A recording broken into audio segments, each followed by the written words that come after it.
minions, and welcome to unMadeGaming. We are here, and if my volume's peaking, it's on your problem, not mine. That being said, we are here. We are back from one of our Patreon one-shots. This one is not run by me. It's run by our wonderful Trevor, who is jumping back in the... are they still called Master of Ceremonies? Narrator. Narrator. The Master of Ceremonies was such a cool name. Who is our narrator, which sounds like, once you compare the two, it's so anticlimactic. Our Master of Ceremonies, Trevor, running a second one-shot in the world of Legend in the Pit. If you like what we do here and you guys want to support the channel, the best way to do that is just like these fine folks you see here before you by joining us over on our Patreon. Link in the description down below, as well as chat. The other thing you can do is join us in the Discord, be a part of the community, be a part of the conversation. And as always, in a few moments, you'll see the corruption bar that you can't see right now for some reason. Oh, fixed it. In the bottom right-hand corner, we'll also empty that out in a second. Jesus Christ. There's two purposes. One is when that bar fills. Trevor, I assume, tries to kill, based on the last session, me specifically, both in-game and out. And two, every single dollar that goes into that bar goes back to the channel for all kinds of fun things like art, apparently buying Foundry in the future. Just fun little things like that, mortgages and the like. That being said, I have a few admin tasks to take care of. While I turn this over to Trevor to take us back into the world of Ravensdale. Good afternoon, everybody. This is Trevor the Vitruvian Meeple. We are, in fact, back for a second session in the world of. We're actually going to go with Ravenholm, Okay. just because. So, for those of you that may have watched our last adventure in this, A Shadow in the Barley, 3 of these 4 people should look very familiar to you. If you've watched anything on unMadeGaming, Icon should look very familiar to you, but he is joining us for the first time. So, just as a quick recap, last time our members of our fellowship discovered a bizarre, almost zombified ancient warrior hiding in a pile of barley hay. They dispatched that followed the clues to a sunken ruin where they retrieved a package for a young woman that met them and said she needed it. But they also discovered that some kind of miasma was leaking into the dales. It has been 3 days since that investigation. And what I would like to do to set the scene is I would like everyone to reintroduce us to their characters, or in the case of Icon, introduce us to their characters, and just talk about what you've been doing for the last 3 days. And we are going to start with Mike. Mike, who are you playing, and what have you been up to? I am playing Alvin Fogwell, or so my screen tells me. Alvin Fogwell is I wouldn't say absent-minded. He is very well-minded, very well attentive. Apprentice seems like a generous word. To Kish Wright. Who I am just realizing is in the wrong camera spot, which that'll get fixed in a second.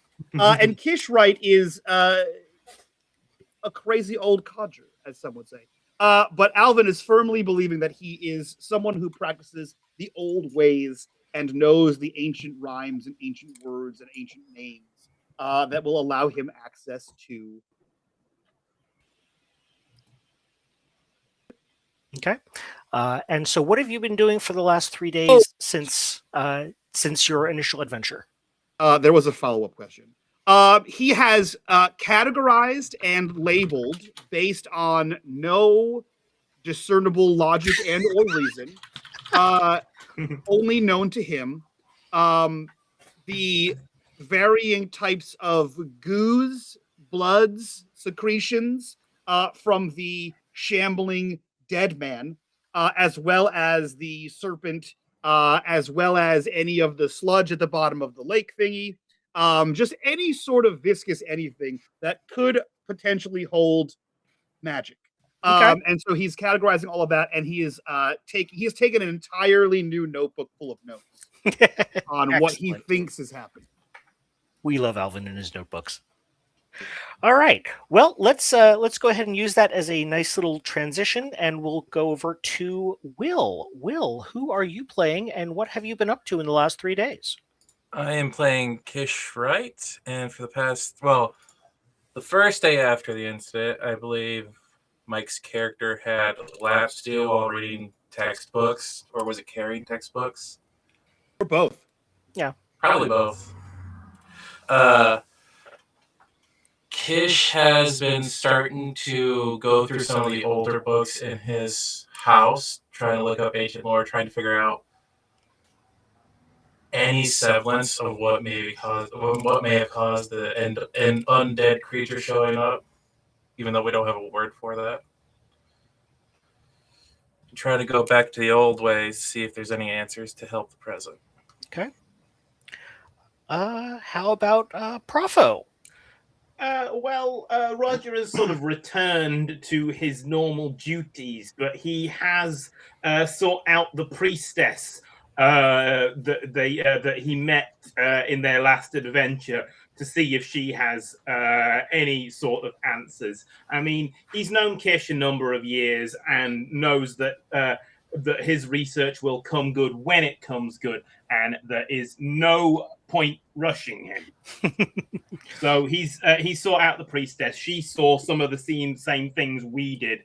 She was with us when we went to the sunken ruin and discovered the leaking miasma. Yep. Roger's also certain that young woman has conned them somehow to access some form of demonic power that shouldn't be held by mortals. And so he may be a little gruffer than usual, and he's sort of beating himself up about it. Okay.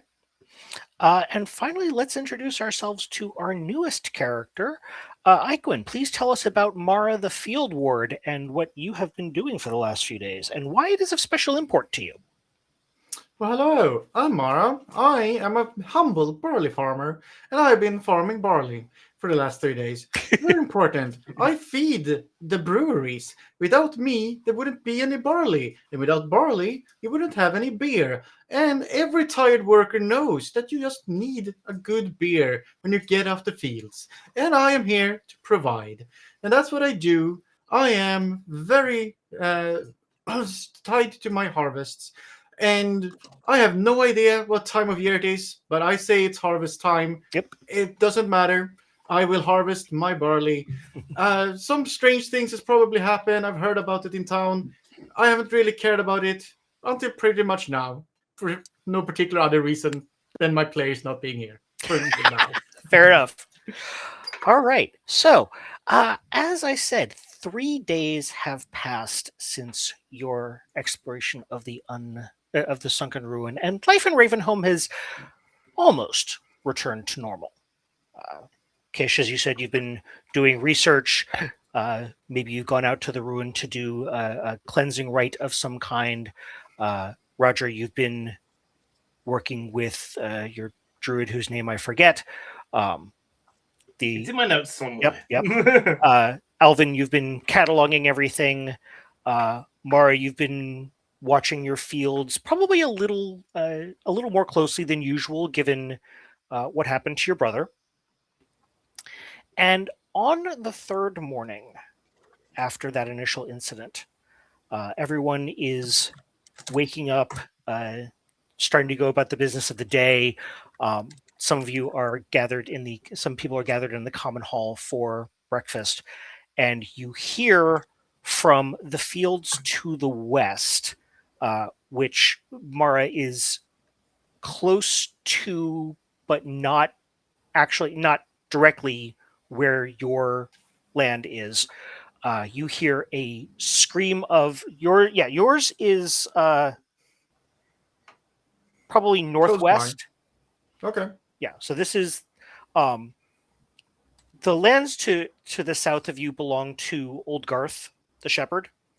Oh, He's gosh. He's a very nice older man. He's been tending sheep for 40 years. Knows what he's doing. He's kind of gruff in his old age. But this morning, all four of you happen to be in the common space in town when old Garth comes stumbling in. He's not drunk. You can tell right away he is terrified. His face is pale. His hands are shaking. His usual gruff composure is just completely shattered. His eyes are wide, and he's got a kind of a glassy-eyed 1,000-yard stare. And as he gets closer to you, you can first see and then hear the fact that he's mumbling under his breath. And as he gets closer, what you finally make out is right now he's just kind of repeating over and over, "They're dead, all of them. They're all dead. How?"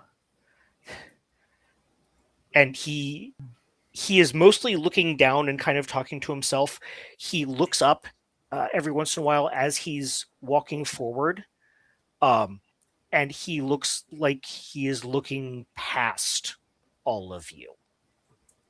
He's not really taking any recognition of anyone else being nearby.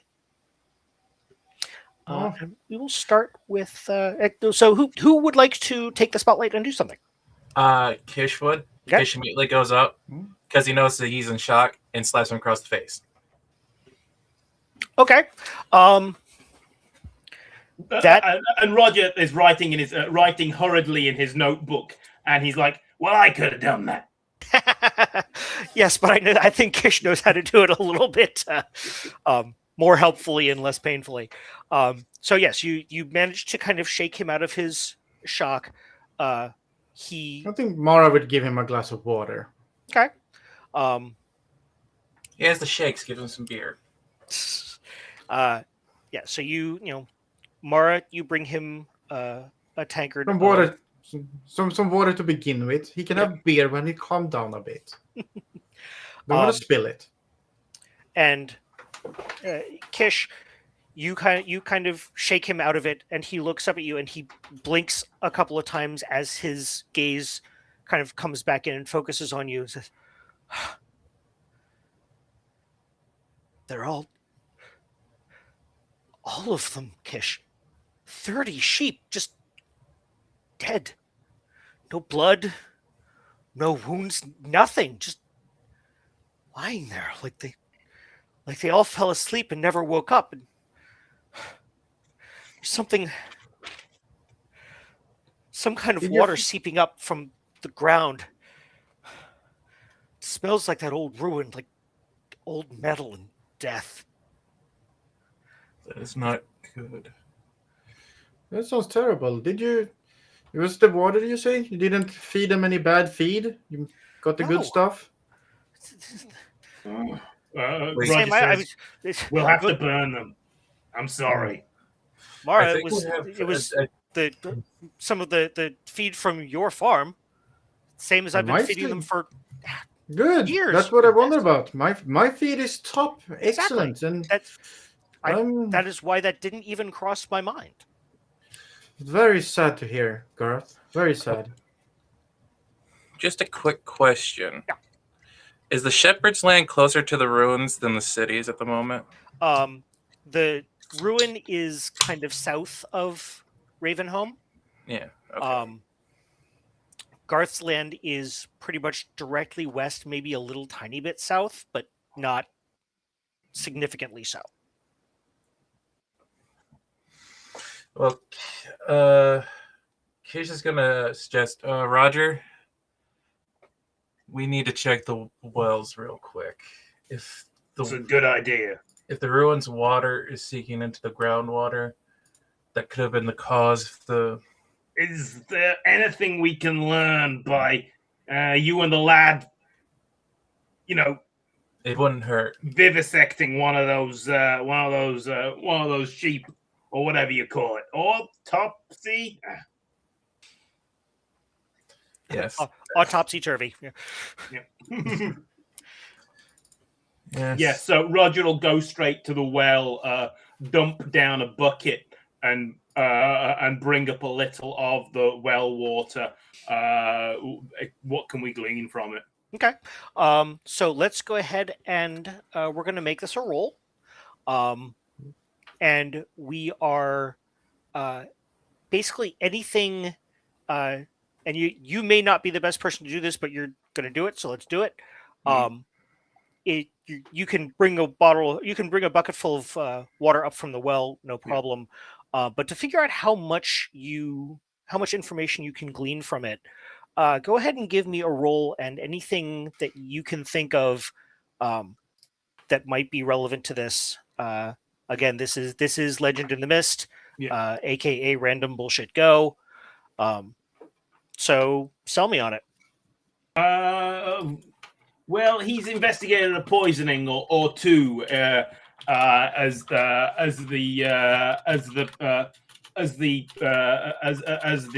self-appointed and only law enforcement officer here around. You know, a farmer's wife gets sick of all the drinking, and suddenly he turns up poisoned.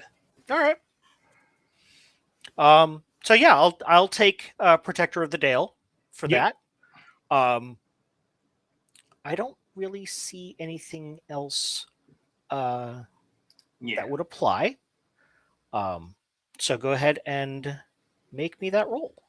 Sure. And this is just going to be a quick roll. Yeah. Right. Hold on.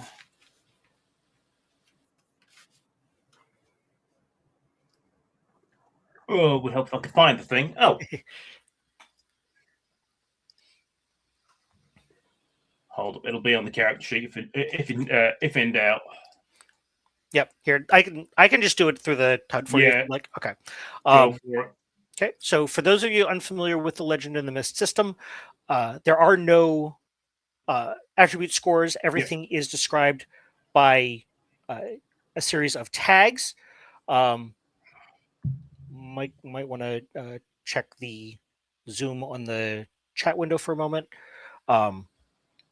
So the roll was a 4 and a 1 plus 1 tag from being a Protector of the Dale. That is still a 6. That is still a failure. So you can't determine anything distinct about what's going on.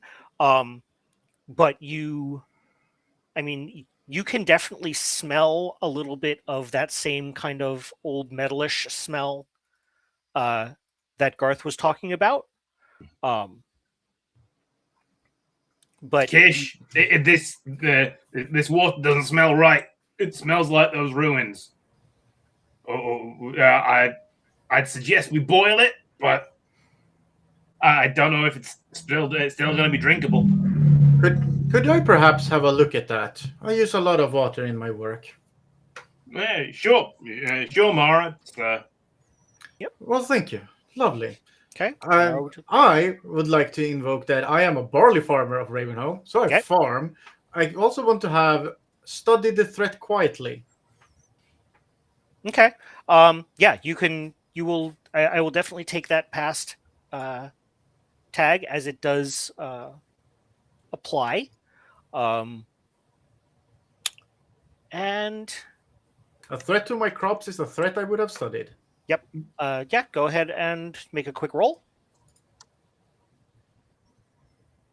Big numbers, big numbers, there big numbers. Go. There we go, big numbers. All right. So, yes, you immediately that smell hits your nostrils, and it's reflex. You are back at that day when your brother Donald was lost in the ruin. It's that same. I mean, Garth hit it on the head. It smells like old metal and death. You can tell that it is it's still relatively minor. It hasn't completely poisoned the well, so to speak. But it is definitely starting. There are probably some. There may be some things, depending on how much faith you want to put in Kish and his rituals. There may be something with some herbs that he might be able to do to at least slow it. But you are coming face to face with the fact that this is whatever they did a few days ago only slowed it. It did not stop it. And if it is already starting to spread into the village well, then it is certainly spreading to the other fields as well. Oh my, I say. Whew, this smell. It unfortunately takes me right back. I would not drink this at all. Kish, unless you would do something to treat this water, I would say no one should drink from it. And we should definitely try to halt this process before it reaches the fields. Kish turns to Roger, says, ring the bells, get another town meeting, tell everyone to stop drinking any water directly from the well from here on. We'll cap it off. It's I'm going the to. only way. Kish is going to grab a bucket of the water, and he's going to try to do something quick before trying to do the long term to see if he can do a quick solution for the water at the moment. He's gonna use the herbs he has on him from his medical bag right now, and he is going to try to see if there's some of the herbs he can use to mix in to like purify the water to some degree, like putting like garlic into it to like sanitize it in a way. Okay. I am giving you go ahead. And probably use some words and protections to magically boost the effects. I would in fact take all three of your tags: Old Ways Practitioner, Ancient Lore, and Words and Protections. Can I assist him? Yes, you can. You may contribute basically one tag if you have a tag that is relevant. Hardworking drudge. Okay. So I'll give you an extra +1 to that. I am, however, giving you a status of rushed 2 because this is a quick job. So go ahead and make a roll. And a quick outcome roll, right? Yep. There we go.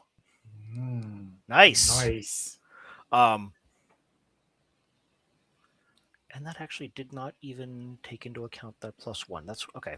I'm also going to give you a roll, Trevor, and no one's going to like this one, but I'll let you narrate first. Okay. So yeah, you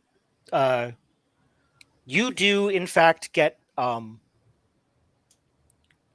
you have some things in your medicine bag that can work on a very small scale. And so you get like that bucket and maybe enough for one more. You work up a little potion, a little concoction. Obviously, that is not a long-term solution, but what that does do is that gives you some knowledge to go on, which I'm going to give you that tag. And you do know that going to a more concentrated source of whatever this is, which you know of at least one, would probably give you some better information and would help you with, coming up with a more permanent solution. Right. Well, worst case scenario, we can at least get a bucket of water ready if we need to leave town. We can't fix this. I suggest we either go to the ruins itself or try to at least stop the spreads at the wells that we know are infected. So, Mike, you were saying something about wanting to give me a roll. Yes. While assisting Yes. the good local madman, I would like to throw caution to the wind, as is Alvin's modus operandi. I'm discovering. Okay. And while with one hand, like I imagine he has like one hand on the shoulder of Kish, and he's like talking to him. The other hand quickly takes a vial out of his little messenger bag, scoops it, and as soon as Kish turns around, downs it. And I'm going to use work smarter, not harder. Okay. The master's secrets. Sure. Curious, inventive, Mm-hmm. and the weakness overlook danger. Okay. I think we're also going to throw in the freak occurrences. Oh, great. Weakness. Yep. And I will leave this one up to you as to whether you also want to invoke Tends to Go Boom. I don't. So freak occurrences is usually tied to like his bloodline of being a witch blood. Tends to Go Boom is usually tied to like his when he tries magic or interacts with magical things. I don't think I can use Tends to Go Boom unless you think the water is somehow magical. In which case, go ahead. Yeah. So I believe that it could apply. Okay. However, I'm giving you the choice of, if you invoke this, obviously it's another -1 to your roll and will probably shape the results. Yeah, that's fine. Okay. I mean, that looks like. I mean, I know we're not playing a campaign here, but that looks like 3 improved marks to me. Right? That being said, yeah, I'll mark all 3 of those. So I have a total of +1. And this is gonna be a quick action. Yep. Boom. 9. Nice. Okay. Very nice. Very nice. All right. So I'm gonna give you a couple of tags and statuses here. Yeah. As status, I am going to give you nauseated 2. Okay, that makes sense. Because come here. Just do it. And then we're going to give you some tags. I'm going to give you sensitive to the miasma. Great. We love that. And then we're going to give you Now, when you say sensitive, do you mean like an allergy, No. or do you mean like can sense it better? can sense it. Okay, cool. And then what else am I going to You get? just became our PKE meter, Right? And I'm going to give you sure, let's see what we do with this. I'm going to give you a temporary tag, which means that you can use it once. It will give you a +1, but then it burns. Okay. Called Death Sight. Okay. And I will let you kind of play with what that might mean and see when you want to invoke that. Okay. So describe what happens as you down this thing. And I mean, it is definitely nasty and your stomach turns, but what happens to your senses? I think what we see, right, is so originally it starts with Alvin, arm over Kish, sort of like, oh, do you notice these particulates here in the top? Well, that could mean this. And then he just sort of scoops this thing when Kish is not paying attention, and as soon as Kish turns and is like, we should get a bucket of this away from the whoop, he goes down. And then I think if anyone saw the quick motion, you immediately see that like, face that is common in children. And you see him his body goes rigid, and his face looks very peaked. and then he steadies himself on the well for a second before he steadies himself on his knees, and then he steadies himself on all fours, and you just hear like a cat in the middle of the night. And instead of any sort of liquid or vomit that comes out, you just see like the mist, the miasma, just sort of like this mist just pour and like fog just lays low on the ground as he vomits mist out of his mouth. For like a good minute or so, you just hear the and it just pours out like liquid. So the one thing I'm going to change to that is it is actually liquid that comes out. It's black, it's oily, it's viscous. It's almost kind of like slime. As it comes out and hits the ground is when it dissolves into mist. Like that.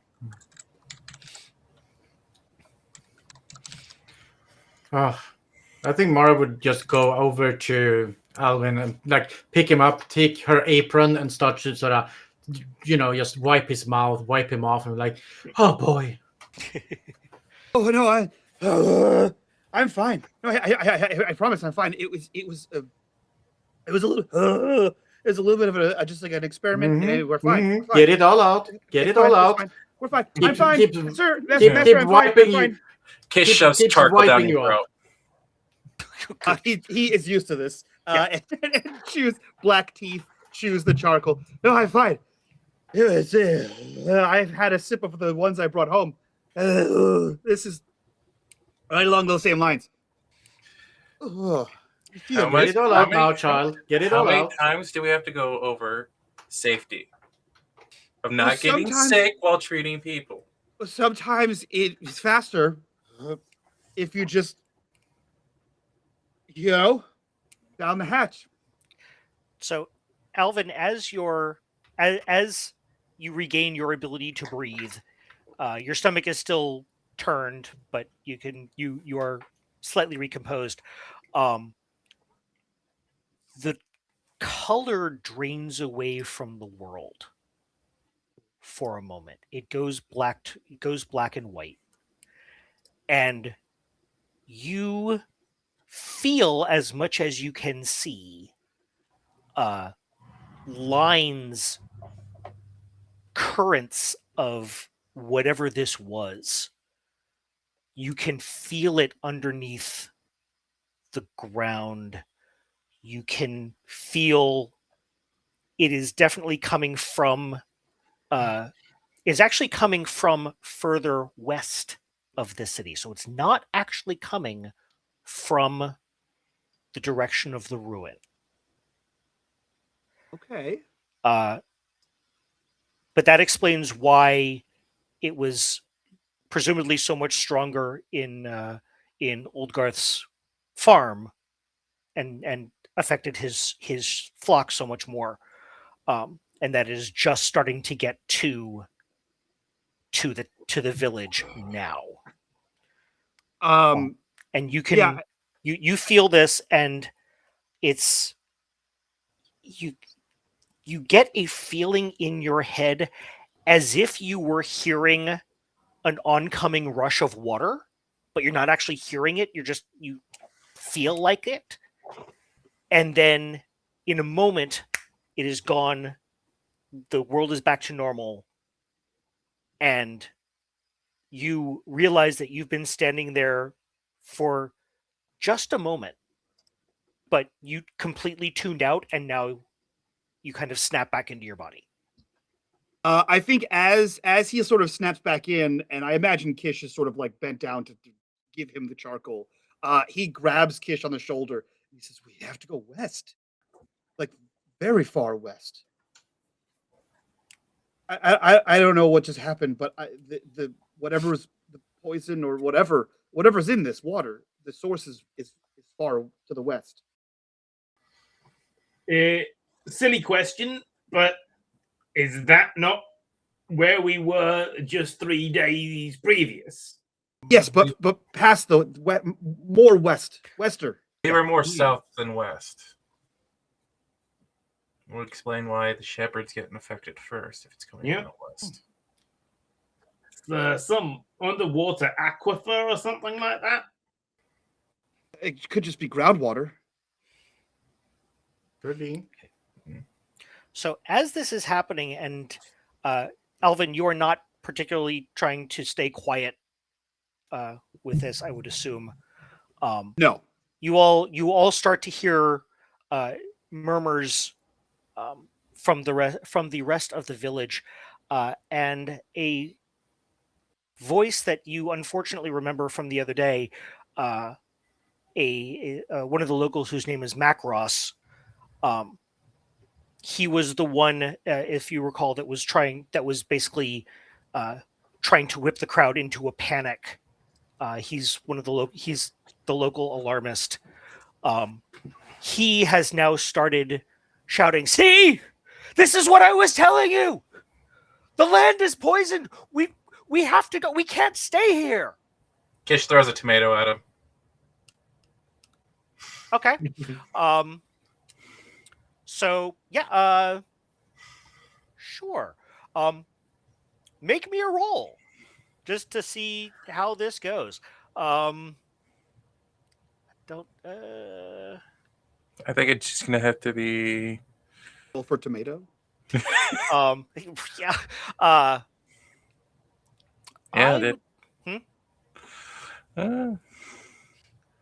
I mean, if I could include my poor bedside manners on it. Actually, I will say that one will work in favor, in your favor in this case. And Grumpy.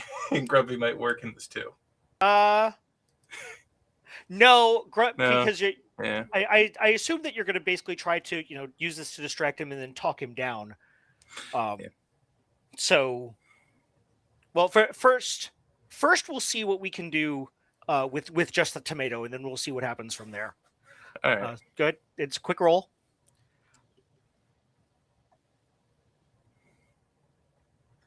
Okay.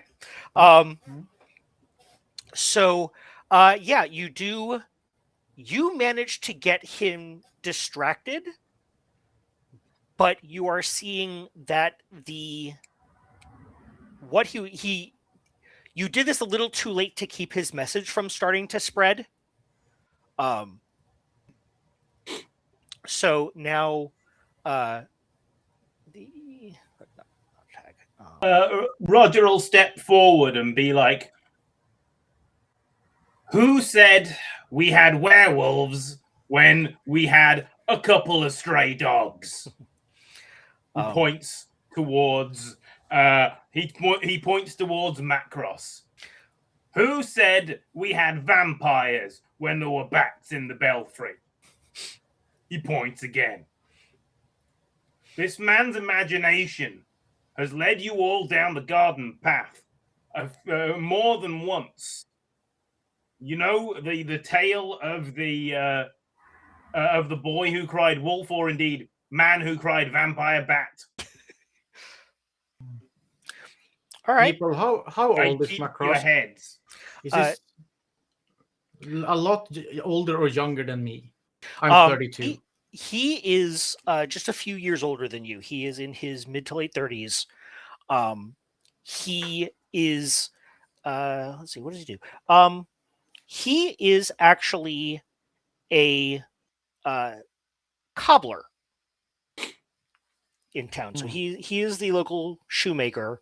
Unfortunately, he's a cobbler who talks a lot of old cobblers. Yep. So, Roger, if you are trying to talk the crowd down, then I would like you please to give me a roll. I don't know if I can use fellowship in this, which we stand together. So the way fellowship tags work, because I have given you guys, as you can see, a fellowship theme, is anyone can invoke this for something where the entire fellowship is involved. Okay. It is a what's called a crispy tag or a temporary tag, so it will be scratched after one use, and it is just a +1 to the roll. Yeah. The crowd has started to panic, so they currently have a status of panicked 1, which is acting as a negative status in this case. Mhm. So, what tags would you like to put in to try to calm the village? Probably feign courage and stand watch. Okay, yeah, I'll take those. Okay. So it is a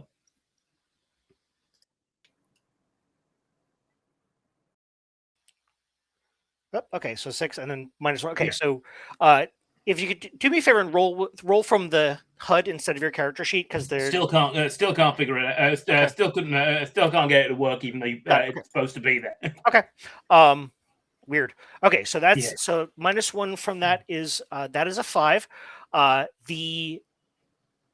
You have in fact just succeeded in getting them even more riled up. You are trying to use logic on a situation that has quickly gone beyond logic.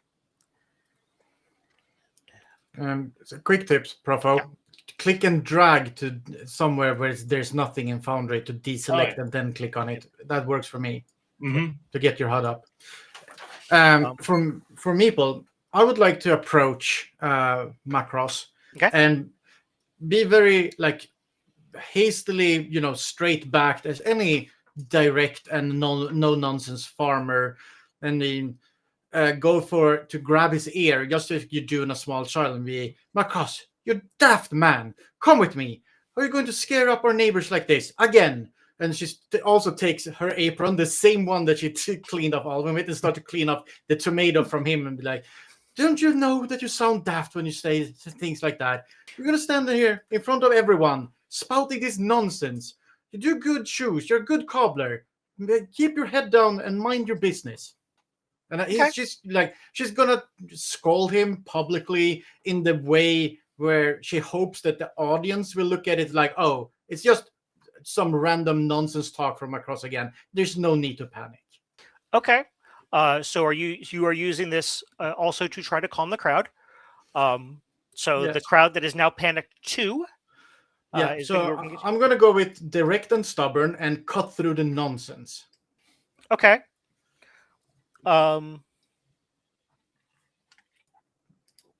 If you'll have yeah. that. Yeah. I think we can also throw in Barley Farmer of Ravenholm, because everyone knows you, Sure. everyone respects you. Barley Farmer of Ravenholm, I'll take it. Yep. But I will say that it's you have no patience for this, so you're probably a little bit sorry, I clicked it just as you clicked it. Yeah, yep. A little bit gruffer than normal, so your impatience is already starting to show. Yeah, I felt that one coming. Yep. So all right, we're done. Yep. Go ahead and quick roll. Come on! Big numbers. 6. Yep. Okay. So yeah. Well, he's a fool of a man. He is a fool of a man, but unfortunately, he kind of knows what he's doing. And you all are quickly losing control of the situation. Can I jump in? Yes, please do. Okay, sorry. What is the negative up to for the town? 3. Okay, great. I think Alvin Alvin sees this happening, that they do not have control of the crowd. And Alvin, having recovered from his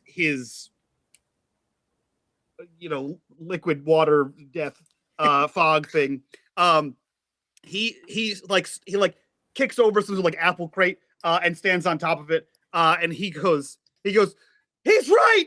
The town is cursed. Everyone inside your homes now. Don't drink any of the poisoned water. It's not safe. Nothing is safe. Stay in your homes. Don't drink water. Don't leave your houses. And he tries to incite the crowd to panic into their homes. Okay. Love it. So I am. I'm going to use work smarter, not harder. Yep. Inventive. Okay. Yeah. Yep. And that's really all I got. And I think, if you'll allow it, the -3 for incited crowd is really a +3. Yep. Already, for this roll. It's already in your So favor. I'll give a random +3 here. Yep. And quick Hold on, action. I've actually got it here, so I think you should be good. And if not, I can do a +3 on my side. I see where it is. It's on the bottom of your Okay. quick action doodad. So this should be a total of +5. Yep. Boom. Pew pew. The Nice. 6 + 5 is an 11 in my book. Oh, it counted the -2 for nauseous. Okay. Which makes sense. Yeah, that's fine. So a 9 on Yep. that. Okay. So, I'm gonna say that you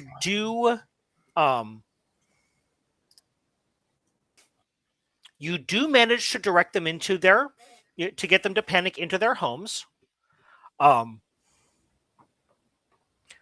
But what you see is you recognize another voice from the previous adventure, Alderman Beeks, who is he's the official head of the village.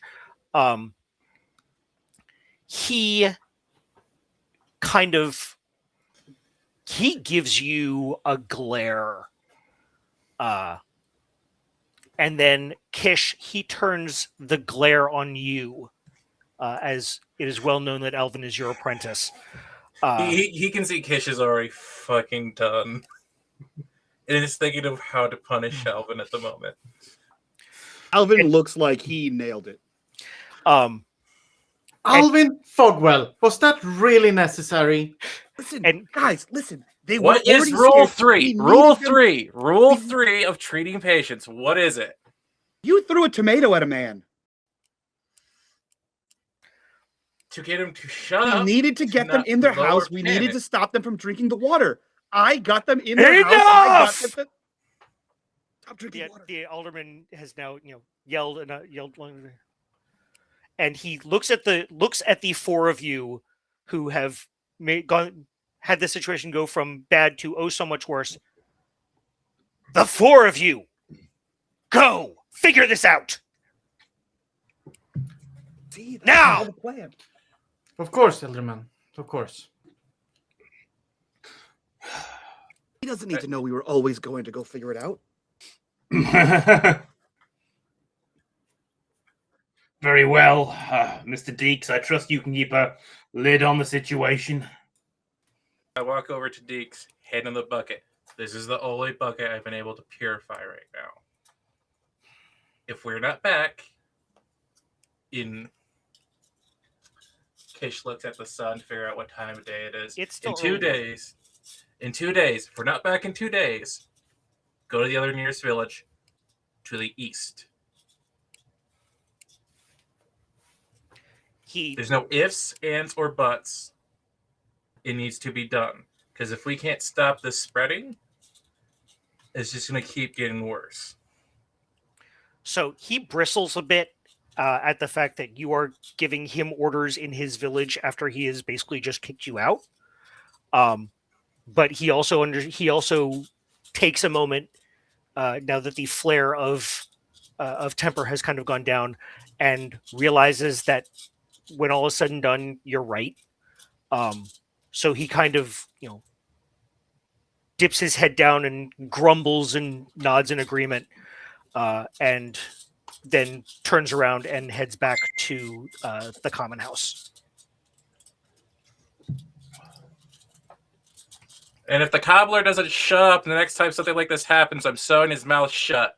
Oh, Kish, hold up! I was going to force feed him his own boots first. He has now stopped listening to you. In fact, as he is walking away, and you shout this at him, he kind of waves a dismissive hand over his shoulder at you. He is done with a lot of you. did I do? You're too close to Alvin. Yep. And Alvin, You're you welcome. didn't answer me. What was rule 3? Well, I don't know. Make sure the patient stays calm. What was the tomato for? To get him to shut up and get calmed down in some way. Because words weren't going to work with him. They never do. Getting him angry at me gets him calmer than panicking everyone else. My words work. I mean, I'm sorry. Okay, so you are. Where are you headed? Rest. Okay. Yeah, we'll sort of saddle horses and head west. Even if the normal requisition paperwork won't be dealt with. Okay. And I'm going to say that as you leave, Roger, the previous Red Marshal, Eleonora, Yeah, who was the one that was trying to, whip the crowd up to go and, pitch torches and pitchforks. yeah. As you guys leave, you kind of look back over your shoulder and you see that she has now gone up and has engaged Alderman Beeks in conversation, low hushed conversation as they are walking back towards the common house. I don't think I'm getting that promotion. I thought you volunteered for this. Promotion then. Cheap beer. So as you make it to Garth's lands, his lands, his fields kind of lie at the edge of Ravenholm's cultivated lands, kind of where it goes from, the planted barley and the planted crops into more of just rougher pasture. The morning sun is behind you, and it's kind of there. It's kind of shining a little bit off of a bit of haze in front of you. It's not quite fog, but it's not quite clear air either. Mara, the dew on the grass doesn't feel right. It's just a little too thick. And as you crest a hillside, you see them. It is just as old Garth mentioned. There's just 30 sheep-ish. They're scattered across the hillside. They're not, there aren't particularly piles as if they were attacked by some sort of predator. There's no damage to them. It would look to all, for all the world, as if they were just went to sleep and never woke up.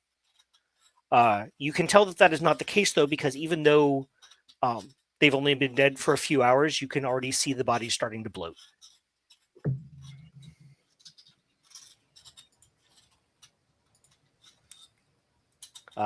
Mara, what do you do? This doesn't look good at all, boys. Dew feels weird. Dead sheeps. I don't like any of this. You should poke them with a pointy stick or they'll explode. You could take care of them, but I really say that we shouldn't slaughter or do with dead animals from what might be some poison. And she sort of gestures vaguely at Kish and Alvin. Kish goes, well, Kish walks over to the sheep. Okay. So you knowing medicine, the fact that the sheep are already starting to bloat is very unusual. Now that you're getting a closer look, it looks like they've been dead for a week. Their eyes have gone gone covered over milky white. And you do see in a few places around, you can see some low pools filled with dark water that has seeped up from the ground. And again, that smell hits you. It is exactly the same smell that was at the ruin.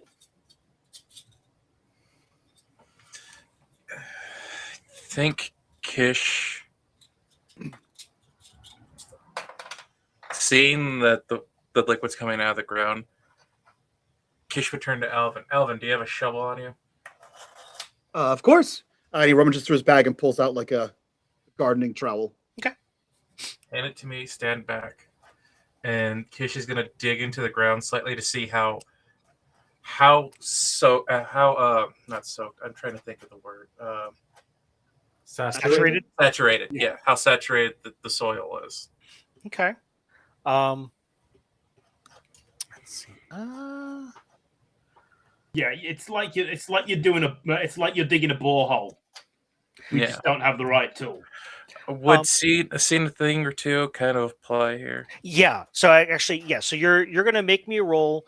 We're gonna do seen a thing or two. We're gonna use knowledge to go on. And remember, you can choose to scratch any of these tags for a +3 if you wish. I'm also going to give you Twilight Encounters and anything else that you would like to argue for. I am the ears. No, I think that's good enough. Okay. All right, so a quick roll. Yep. Yeah, everything's going to be a quick roll unless I say otherwise. I want to not get too bogged down. There you go. Nice. Okay, so you notice a couple of things. Number one, you see that it is definitely pooling up from the ground. The ground is pretty well saturated with this stuff. But as you kind of test the ground underneath these pools, you see that it looks like it's been compressed, like maybe like that it's been walked on recently. And in fact, because I will give you a little bit, as you go from across around a couple of these, in one you find something very odd. You find a small, tarnished, very old golden coin.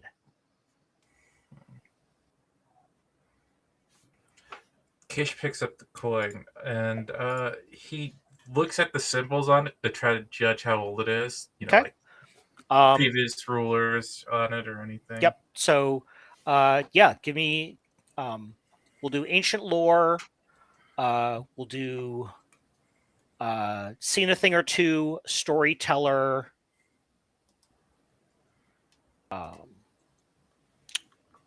And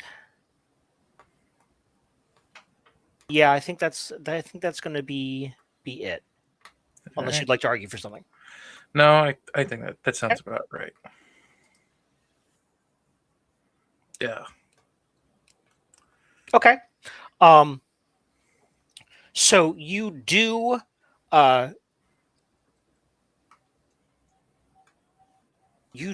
recognize the sigil on the coins. They are like I said, centuries old. The sigil is the sigil of House Guerdelin, who is one of the noble houses, not in the Dale, but in the larger cities. Probably up. Far far from the Dales, although their influence has stretched through the land, but they are one of the more minor houses. What I am going to say, however, is I am going to borrow something from Blades in the Dark and give a... There is a clock that has started right now. The status is time passes 1. Ooh.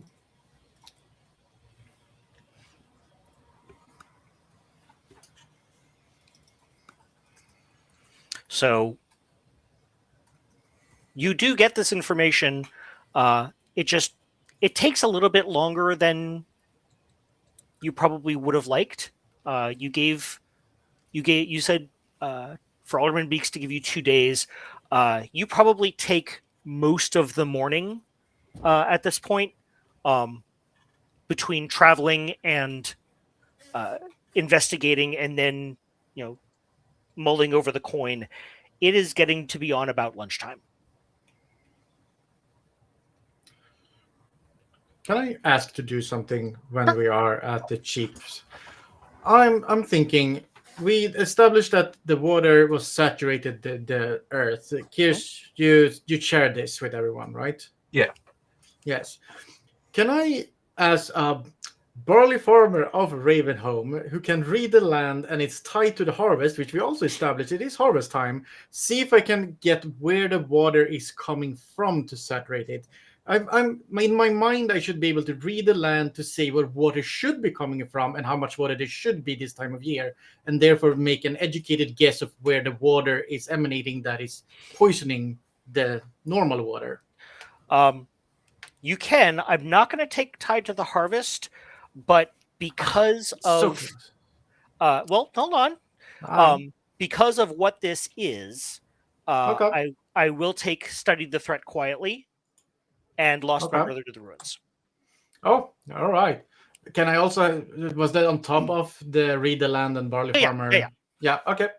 Then here we go. Where's the water? There we go. There we go. Give me that water reading. I know lands. I know crops. I know where water's supposed to go and come from. So yeah, the first of all, the number of things wrong here is just, everything is just wrong. So this is all wrong, boys. Yeah. You do see near one of the tracks, you see that there are some of the impressions almost look like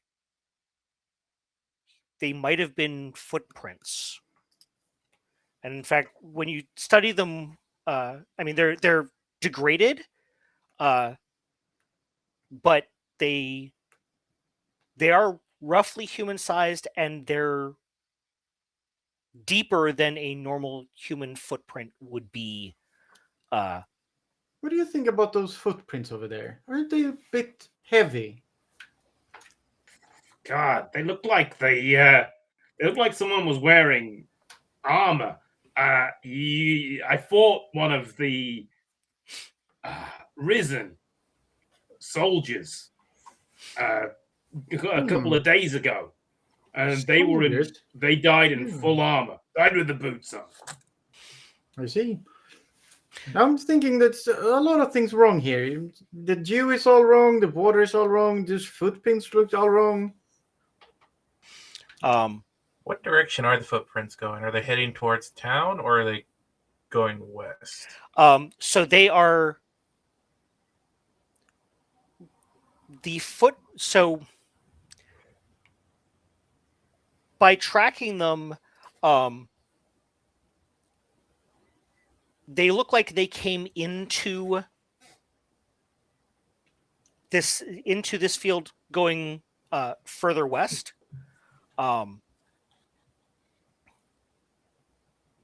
Actually, you would say probably northwest. Let's see. Not to my farm, I hope. What? Not to my farm, I hope. No, your farm is northeast. Northeast. Of Northeast. here. All right. Right. Sorry, I got it mixed up. Yep, it's all good. Master, I'm sorry about the town, but do you mind if I try something? I might mind from everything else you tried, but Just don't go ahead, electrocute lad. the ground since it's wet.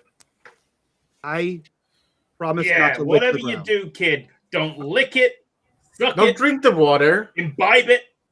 Don't eat the cheap. Don't lick the cheap. Don't actually touch the cheap. Well, I do. Am I wrong? want to Looking at touch Kish, the am I wrong? And when we say don't touch it with your eyes, and we say touch it only with your eyes, I don't mean rub it into your eyes. I do want to touch the sheep. Gloves, young lad, gloves. We're doctors. We don't use gloves. I pull out a pair of gloves. I'm a farmer. I always have spare pair of gloves. Gloves are for farm Glove- hands, not for Gloves, young man. I will not hear another word about it. fine. I will take the gloves. He takes the gloves, and I would like to walk over to the sheep. And like, Kish says, before you poke it, he takes 2 cloves of garlic, shoves them up your nose. It's going to smell better than what that's going to. great. I think I take 3 steps away from the cheap. He accepts the garlic cloves, and he heads over to the sheep. He's gonna like dump his bag down and start kind of going through this. And I'm gonna give you a big old roll for bullshit there, Trevor. Okay. So he's gonna take this off. He's gonna take out a notebook. He's gonna take out a book and then turn away so that the book can't be seen by Kish and put it on the ground because it's definitely not one of his books. He's also going to take out a gnarly stick and sort of just gingerly jab that into the ground that is softened because of the water. And he's going to touch the sheep and touch the stick in the ground. So I'm going to try to use Master's Secrets. Okay. Curious. Okay. And or Deep Thinker. That one's a bit of a stretch, but figured I'd put it out there. No, but I'll take Inventive. Okay. Witch Blood. Okay.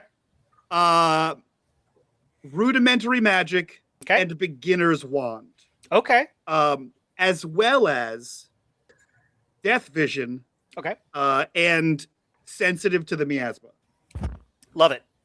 I will go ahead and of course throw in Overlook Danger because this seems like it's going to be dangerous.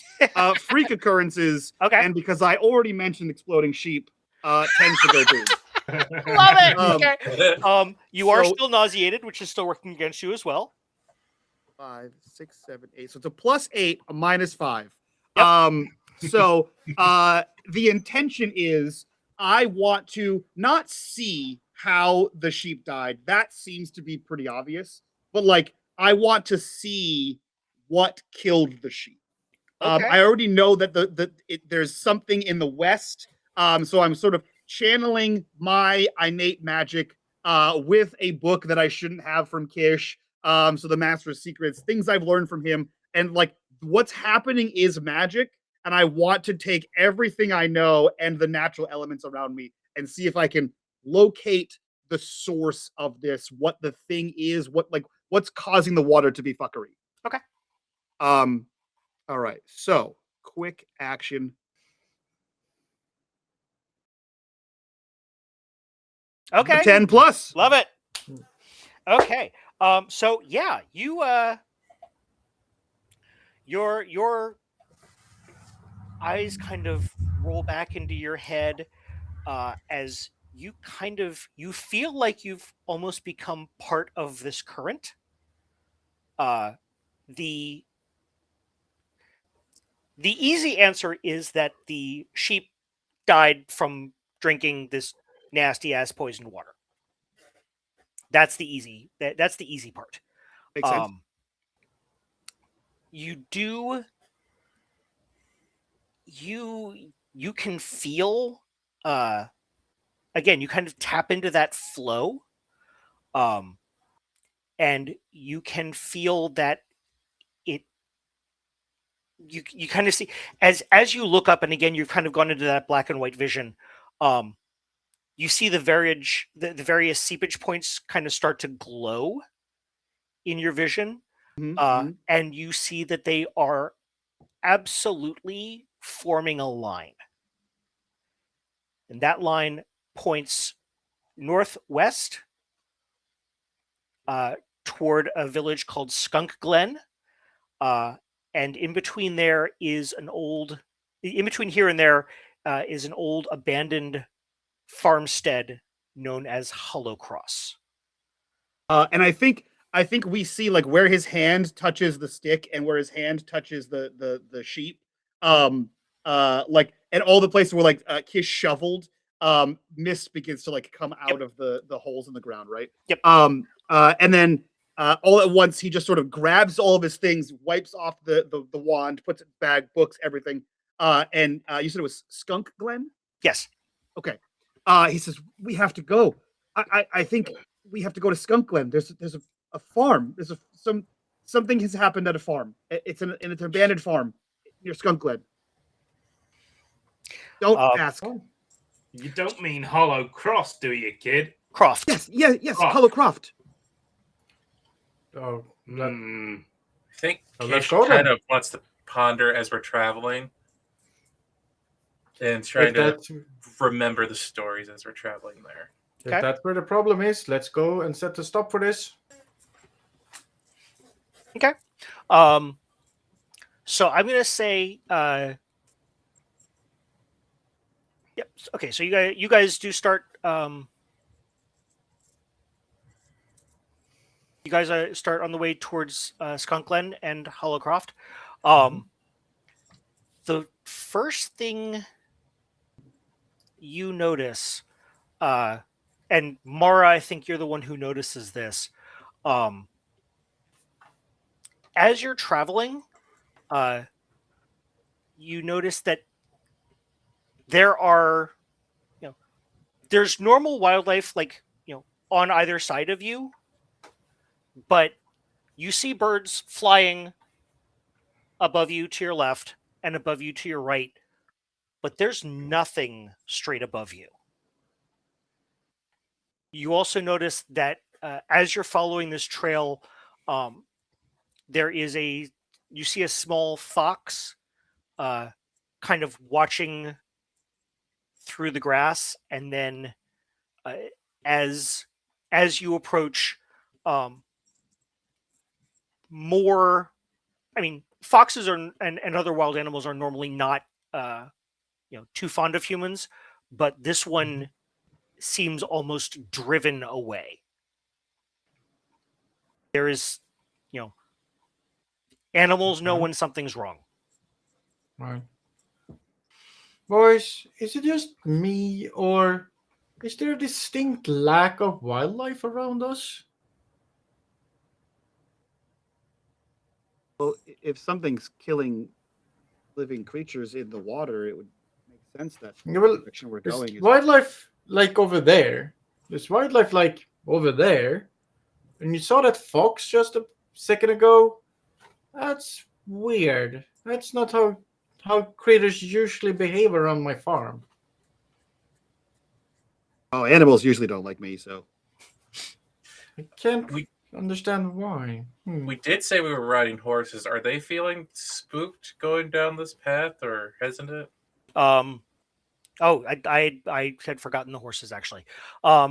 Yes, very much so. It is the horses do not want to be here. I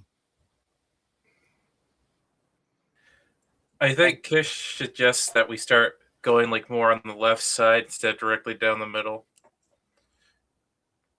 Might be. I think might be just that we're going towards the source. And you know how animals can feel when something's wrong? You just feel it in your spine, that cold feeling, and they just react since they can't think as we do. They just react and run away. I think that is the main problem. Ooh, calm, Joppers, calm. As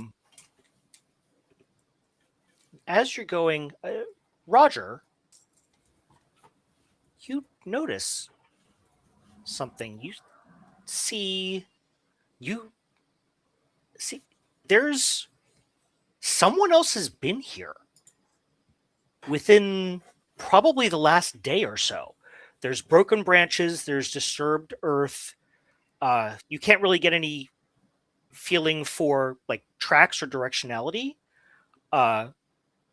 But someone else, like I said, has definitely been here, and this is not normally a populated area.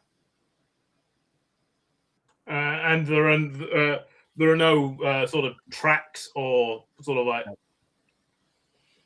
and the branches weren't broken in a sort of a clear way that would prove directionality. Okay. Yep. We're following someone's tracks here. Maybe less than a day old. Maybe it's the same tracks that we saw over at the Cheaps. I'm not sure. Hmm. I'm not sure. I mean, it's like those, whatever they were, old soldiers would be. I don't know why they'd be coming back here. Surely they'd want to spread whatever it is as far and wide as they can. True. It's not like they need to rest. Well, everything here is weird. I'm not saying one way or another. I'm just saying that things are not as I'm used them to be. Okay. So as you crest the final hill, and you see Hollowcroft before you, or rather, what's left of it. The farmstead collapsed decades ago. The main house is a heap of rotted timber and stone. The barn is a skeleton of blackened beams. Only really the stone foundations remain intact. Mara, this reminds you as another long time farmhand. It feels like this is the skeleton, the carcass of a long dead beast. The death of a farm. The smell just hits you like you just ran smack dab into a wall. It's that same brackish smell, that same kind of metallic smell. The water or the ground is wetter here. And as you start to get closer, you now definitely see tracks. There are multiple sets of them. They are fresh. And they lead to the ruins of the farmhouse. And then they lead closer, they lead to the farmhouse. What are you doing? Do these old farmhouses have a cellar or something like that? They would, yeah. Yeah. That's where you keep the food for storage to keep it cold and during wherever it is, it's in the cellar. And quiet look. Do you boys think you could maybe mix up some sort of mage's fire we could just throw down there and let it do the work? Take care of the stragglers. I mean, we could, but first, Kish gets off the horse and ties it to the nearest tree just on the outskirts of the town. It'd be wise to tie the horses off. We don't want them to leave when we're spooked. Okay. Sometimes fire makes things worse. I was about to say... From you, Alvin? I'm disappointed. I would like to interject with that forest fires, which I can totally see this becoming, and unsupervised. A wise man once told me, only you can prevent forest fires. think in my case, only I, as in I and not Alvin, can prevent certain parts of forest fires. I would trust Kish with this. I'm the one who said fire can be. No, it's all right. So- Kish will, after tying off the horse, start to walk into town. We need to investigate before we start burning. So remember, this isn't a town. This is just the farmstead. Well, So the ruins. Okay. As you get to the ruins of the house, you see where the farmhouse cellar should be. You see only a gap opening into blackness. Stone steps descending, and you can hear the trickling of water from somewhere down there. And the smell is almost overpowering. But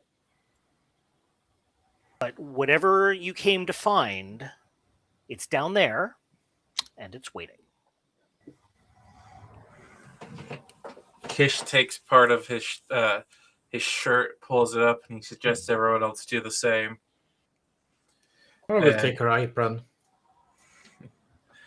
And I believe Kish will first do, say, a ward of protection to protect everyone from at least some of the smells, if he can, as we go down to investigate.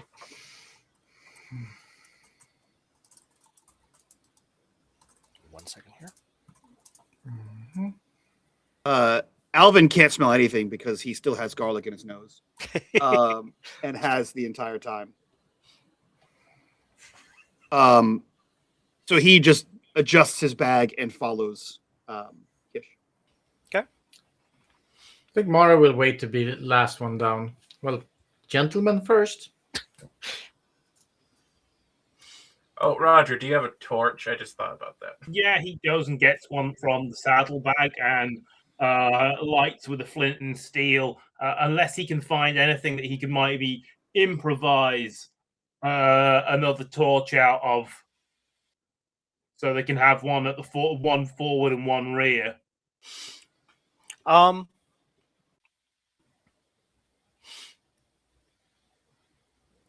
say you can find one if you want to try to makeshift a second one. You'll roll for it. Yeah, sure. Okay. So let's see. I think it's probably just going to be a straight, a quick roll. Don't think I've got anything that applies for it. Yeah.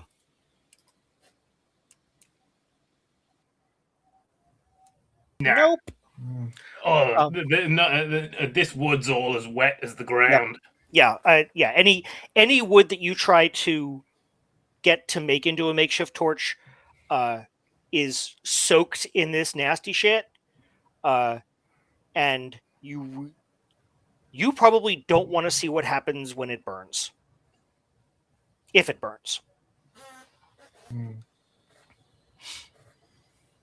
He'll give it to whoever's going ahead. I think Kish should take the lead. Okay. So you descend down the steps. You get down about the first 15 steps. This is about what would normally take you to the cellar of a farmhouse.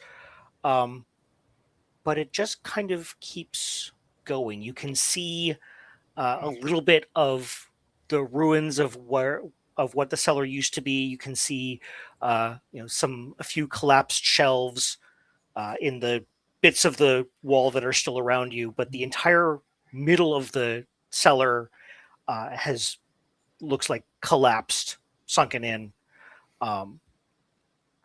You get down you go about another 20 steps, and as you go, the stonework is changed. This is, instead of modern stonehouse building techniques, you can see that the blocks are just fitted together without mortar. This is definitely Old Kingdom craftsmanship. You don't know if Hollowcroft was built on top of this intentionally or if it was just something that was lost to time. And as you get down a total of probably about 50 feet, it opens into a chamber that is far larger than you would originally think. You can tell as you, and actually, let's see, Kish, you're going first. Give me a roll, and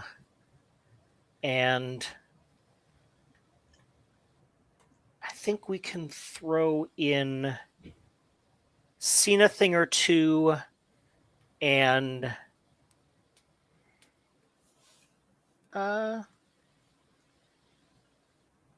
we'll go with no, actually I think that's going to be it. All right. I'll help if I can. Okay. Let me see what you got that might help. I mean, we could always burn knowledge hard 1 if we need it. You also do have the knowledge to go on. I would allow you to burn that if you want. I will burn with the knowledge to go on. I want to hold the knowledge hard 1 for when we try to, like purify everything. Okay. All right. So, yeah, I will let you use that. Normally, you can also burn it if you wish. You can also scratch it if you wish. Yeah. I'm gonna scratch the knowledge to go on. Okay. +3. Woo! Woo! Oof. 13. Nice. Very nice. All right. So you, just as you're about to take the last step, you stop as your torchlight flickers off of water. There is water about, looks to be probably, you would guess, about ankle deep. It is the same, nasty, contaminated, corrupted fluid. And as you stop to look at it, to study it, it is slowly but perceptibly rising. And if you run some quick numbers in your head, you probably have about an hour before this entire lower level is submerged. All right. I tell everyone we have an hour before this fully submerges this room down here. Trevor, do we know how deep? Can we assume how deep, like how many more steps it is to reach the bottom of this? Yeah, you can see through it. It is currently about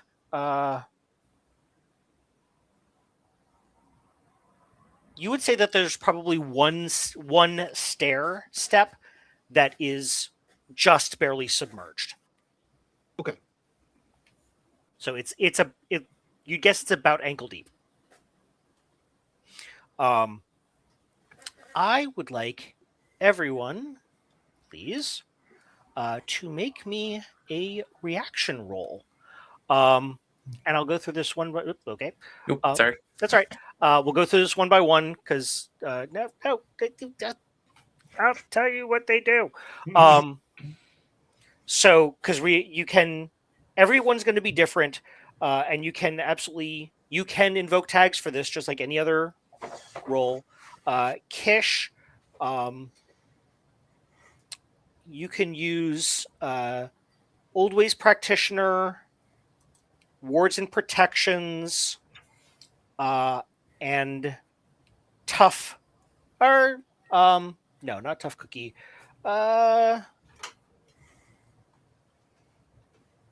Yeah, that's going to be it.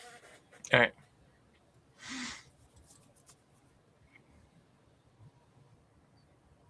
Okay. So you get you spend 2 power to lessen the consequences. So, but you feel it like it's a pressure pushing in on your mind. It's like what you felt at the other ruin, but far more concentrated.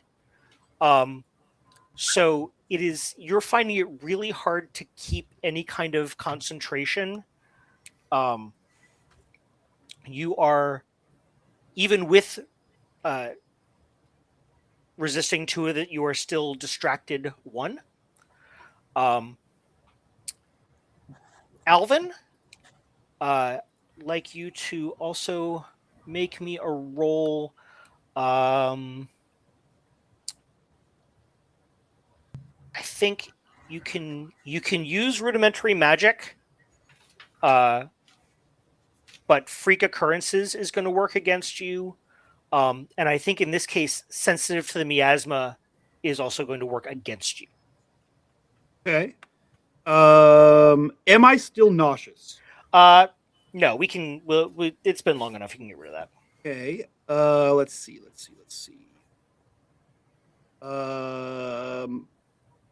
And there's nothing physical I can see. It's just like a sensation. Yeah. Okay. Honestly, I think is sensitive to the miasma working for me or against me? That is working against you. Okay. So and then I think I'm going to take another negative here. Okay. This is a bad time for. I think I've done enough magical bullshit in the course of the day, and I think he is overworked. So I'm actually going to take a -2 total. In the system, I think you're doing it, Trevor. Yep. On the right hand side of sensitive to miasma, if you want it to be a negative, you got to have it face down. Yep. Cool. So it should be, so I have -3 + 1 for -2 on a reaction. Big money. Not big money. Okay. So Bad money.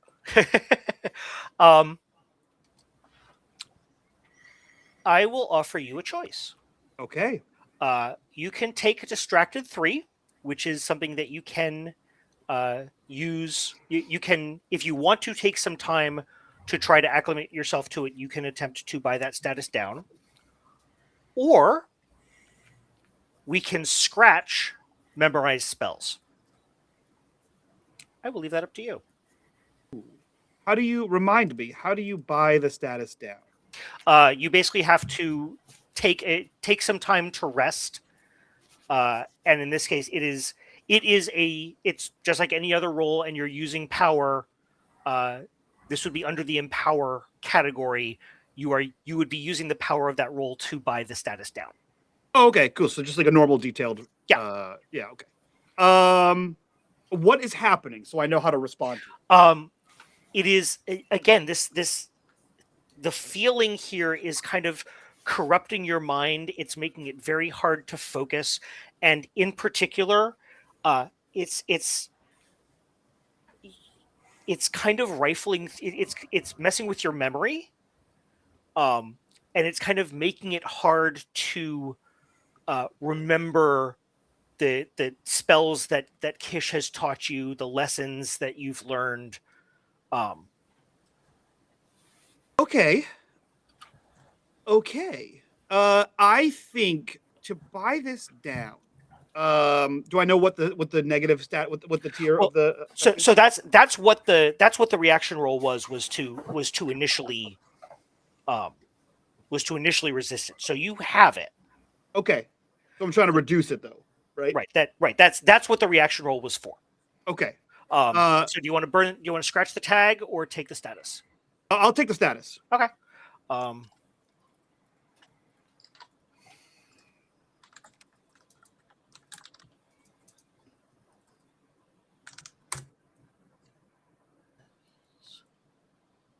You are lost and unfocused 3. Love that. Next, we'll go to Roger. Roger, please make me a reaction roll. So I would like to use brute strength to power through this, and if I can fandangle it, feign courage and rally comrades whilst we're at it. He wants to be like, it's not so bad. We've been through worse. I won't let you use Rally Comrades on your roll, but I will let you add it to Mara's roll if you would like. Yeah. Okay. So, brute strength. So I just hit reaction and add it as. And can I add it? Are you on the HUD? Yeah. I managed to make it work. Just click on brute strength. That's right. That's fine. No, just me doing the wrong thing. Okay. So it was still 1 power because it was a 1 power roll. So it's a sense of unease, a sense of almost like you're being watched, and it just kind of washes over you in waves of nausea. Mm-hmm. You are nauseated too. Mara. Mm-hmm. I would like you to also make me a reaction roll.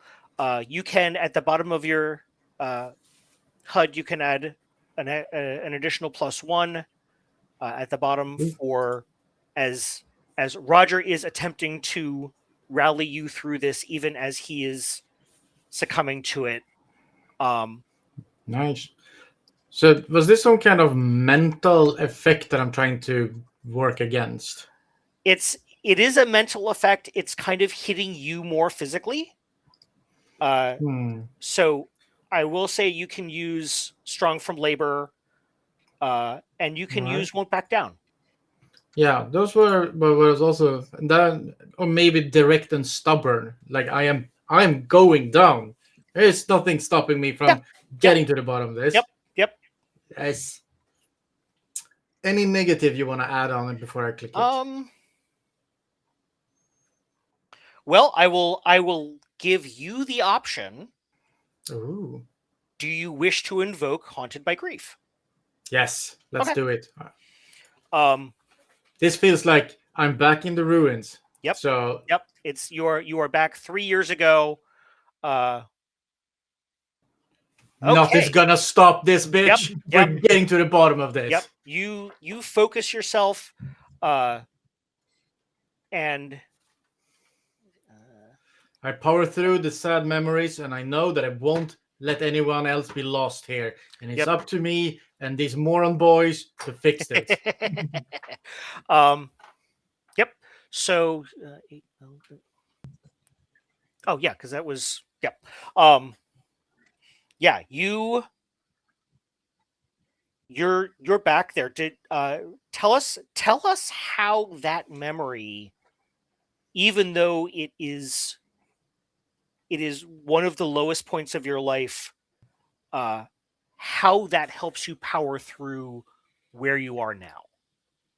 It's like a video clip playing up in Mara's mind of Donald shouting for help, and then it's kind of like just a black pit where he falls down, and you can feel like the abandonment, the not being good enough, not being there for her brother in the last end, the survivor's guilt coming up, and then her determination to make sure that that will not happen to any of these boys. This will not happen to anyone else. And she's here now, and she's going to get down there, and she's going to make sure that she puts a stop to it. Okay. Excellent. I will allow you going forward. At some point, you can use your won't lose anyone else tag as an assist to someone else's reaction or recovery or anything like that. You also do not have you do not have any ill effects from this. You have pushed through it. I just closed the very wrong thing. There we go. Let's go, boys. We need to get to the bottom of this. Yep. So you make it into this chamber, It's you kind of take a look around. It's about a 20-foot square room. You are coming in from the south. You see Roger. This very much reminds you of like it's the vestibule of what was probably some kind of guard post. Yeah. You can see there are some what look like ancient weapon racks against the sides of the room. They're empty. They're metal, but they are rusted. You see along some of the other walls, you see what look like some stone benches. This was very much some kind of prep room for some kind of military unit. It's like the last place that the boys and I saw. It's an old guard post, maybe centuries old. Look, there are weapon racks here, benches there. It's like a call room. And there are exits leading each of the other three directions: east, west, and north. Which way would you like to go? Was the water coming from the west? The water is. It's actually really hard to tell because you're not seeing any currents. It's like it's just kind of rising up through the floor. Kish will take the west room. Okay. Is anyone going with him? We have one torch. Mara will go with him. Okay. Then I'll mind the kid until he does something crazy. Wild card.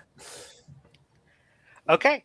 Mara and Kish, you head down the west corridor. You come to a room. It's a long room. It looks even you would probably recognize this. This looks like some kind of barracks.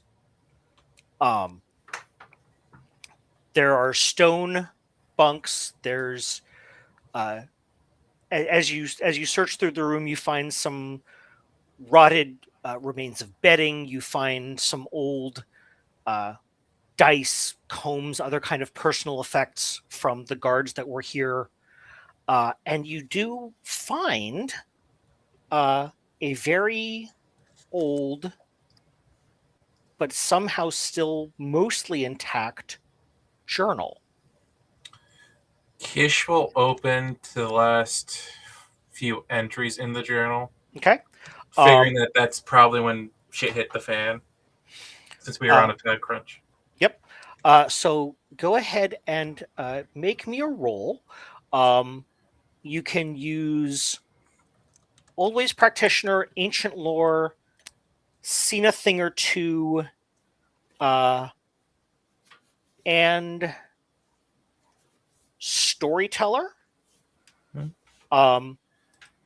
You can also invoke Old Bones because you've been going for a while and it's starting to take its toll on you if you would like. And then you are still distracted from just the feel of the place. Yeah. And I'm not diagnosing anything, so I think that'll be good. Yep. Ooh. That's what we like to see.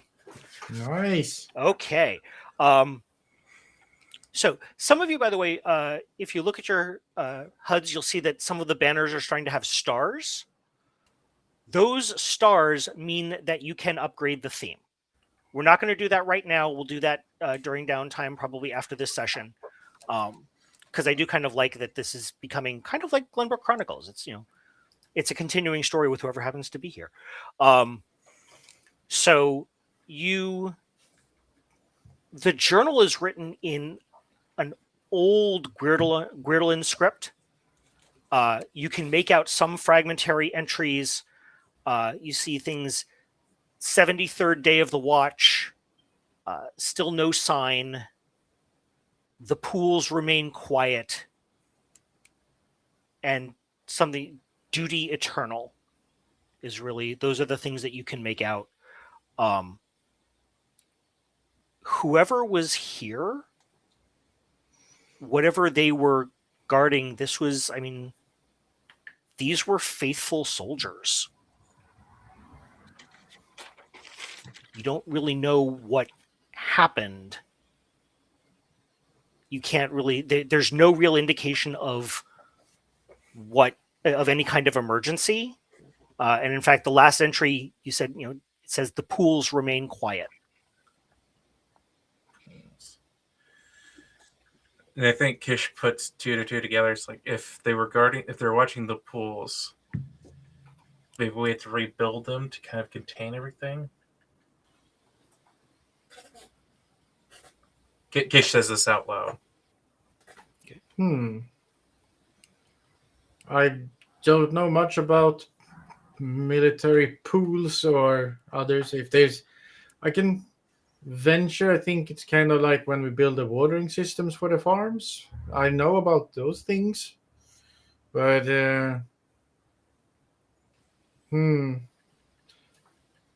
everything down here is worrisome. Yeah, I think Kish pockets the book for later. Okay. And I think that's all we're going to get out of this room. Kish comes out, informs the other two. Standing watch over pools? I don't like it. I mean, I once had to stand watch over a cut purse whose name was Pool, but I don't think it's the same.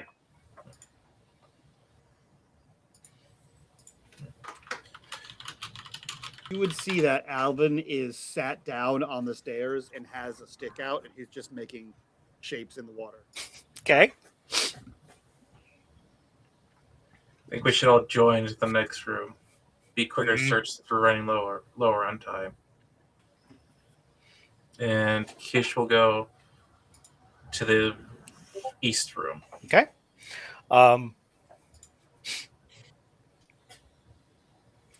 So again, so all 4 of you are going, or Yeah. Okay. Yep. Okay. Alvin stays put. Alvin is staying put. Okay.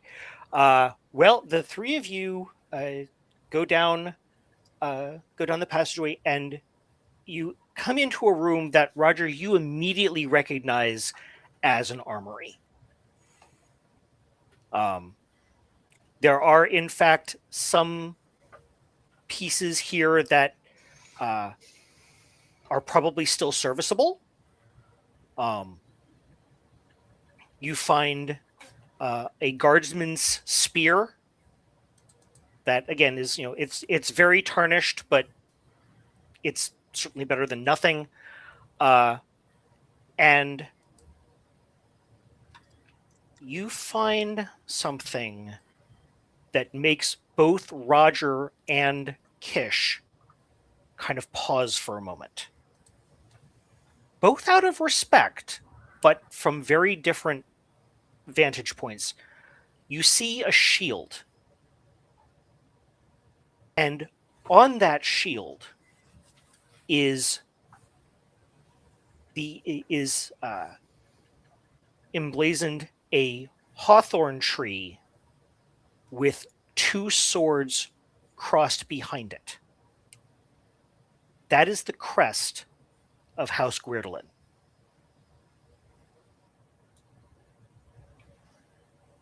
Kish, you are, I mean, this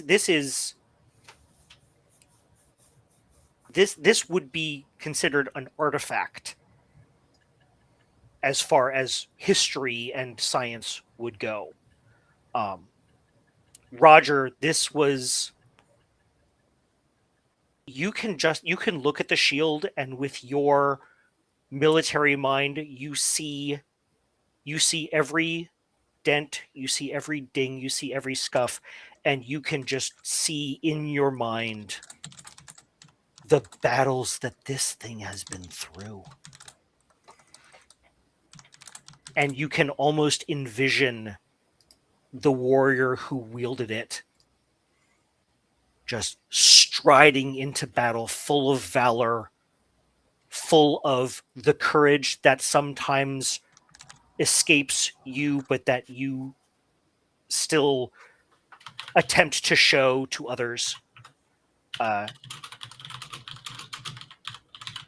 You don't see any breaks in it, so whoever wielded this shield, it was not that the shield failed them. So now the question is, do you take these things and use them as an advantage? Do you, or do you realize that you are basically raiding a tomb here and choose to respect the dead?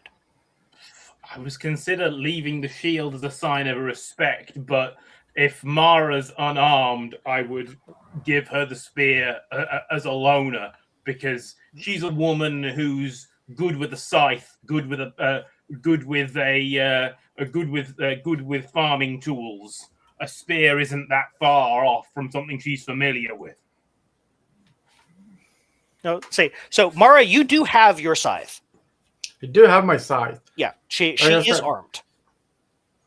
But it's a scythe, not a war scythe.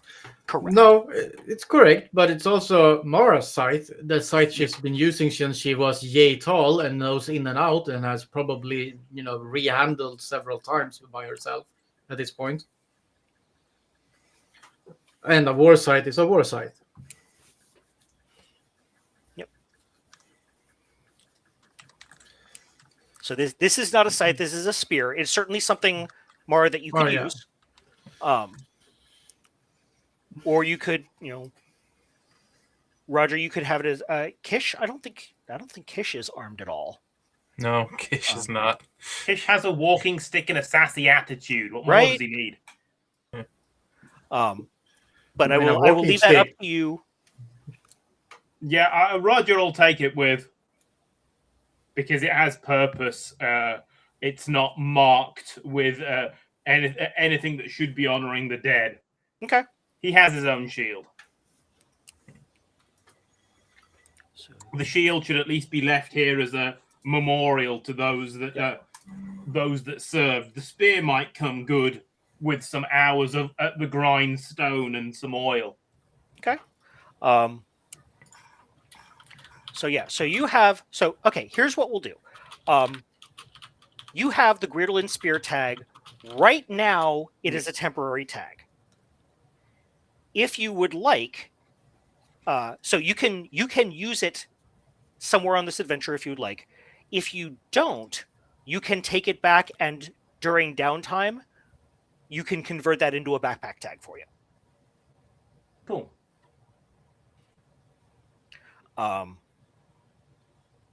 Alvin, what are you doing while the three chipmunks are in the room? Funny you should ask. Right? Alvin is lost and unfocused. So he is doing what I said. He's sitting on the step. He has a stick in the ground, a stick in the water, and he's playing around with the stick in the water. And I'll tell you what. I'm gonna make up the rules of this game because that's kind of what it's about. Trevor, I'm gonna toss it to you. Okay. I'm gonna make a roll here with your approval, and then whatever happens, there's no outcome I have in mind. So whatever happens is entirely on you. What I would love to do is take let's see here, Witchblood. Okay. Let's say rudimentary magic. Okay. Memorize spells. Okay. Sensitive to miasma. Okay. I think that's appropriate here. And where did my stick go? Beginner's wand. Backpack? beginner's wand. Okay. Beginner's wand, and I would say possibly Lost and Confused 3 would be a benefit to whatever you decide happens here, because he's literally just humming and mumbling to himself while playing with a stick in the water. The stick, of course, being his wand, and so he's not intentionally doing magic.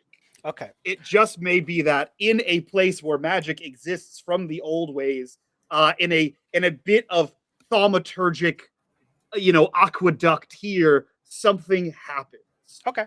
So So what we'll do is, instead of making a roll, we will simply I will simply invoke your freak occurrences weakness. You'll get the improve for it. And then we'll just go on with what happens.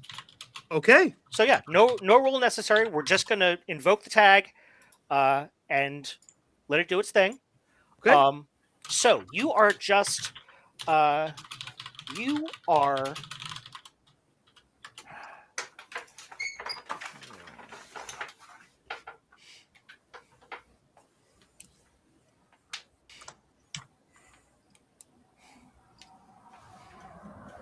are just sitting there stirring it, and let's see, where was I? Here I was.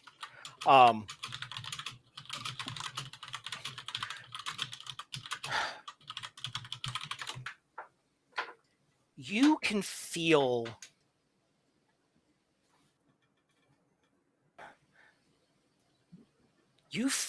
the tendrils. You feel the miasma kind of trying to seep into you, not physically but mentally and magically. And I think you are so unfocused and so just, that it kind of happens without you realizing it. And it is in your mind, and you are in a room. You are in complete darkness. You are no longer in the room you were in. You don't know where you are. It is dark.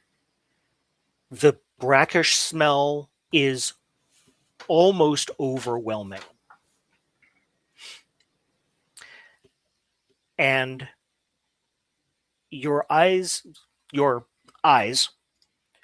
start to get accustomed to the darkness, and you can see that you are in some kind of chamber where the walls are, it's hard to tell if they're vines or tangled roots or some kind of solidified flows of liquid or something like that, but it's that kind of texture on the walls. And that includes the floor and the ceiling. Actually, you can't even see the ceiling. So you can see the floor, but you can't actually see up to a ceiling.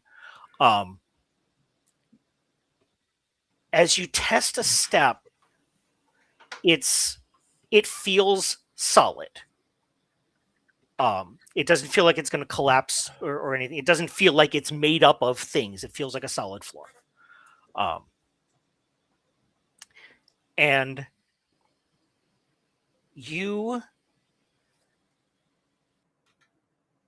it's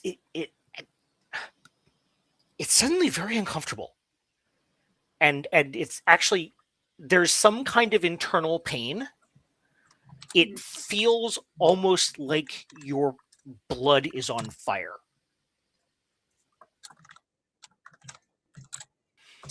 We don't like on fire blood. No. I mean, for you, that's only the third weirdest thing that's happened this week. So today, yeah. And you kind of unconsciously you shut your eyes and squint your eyes shut because this is massively painful.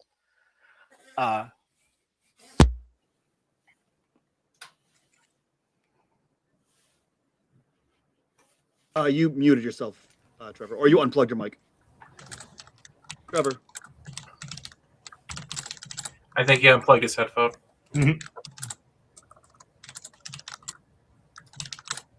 Santa could have bought him a road.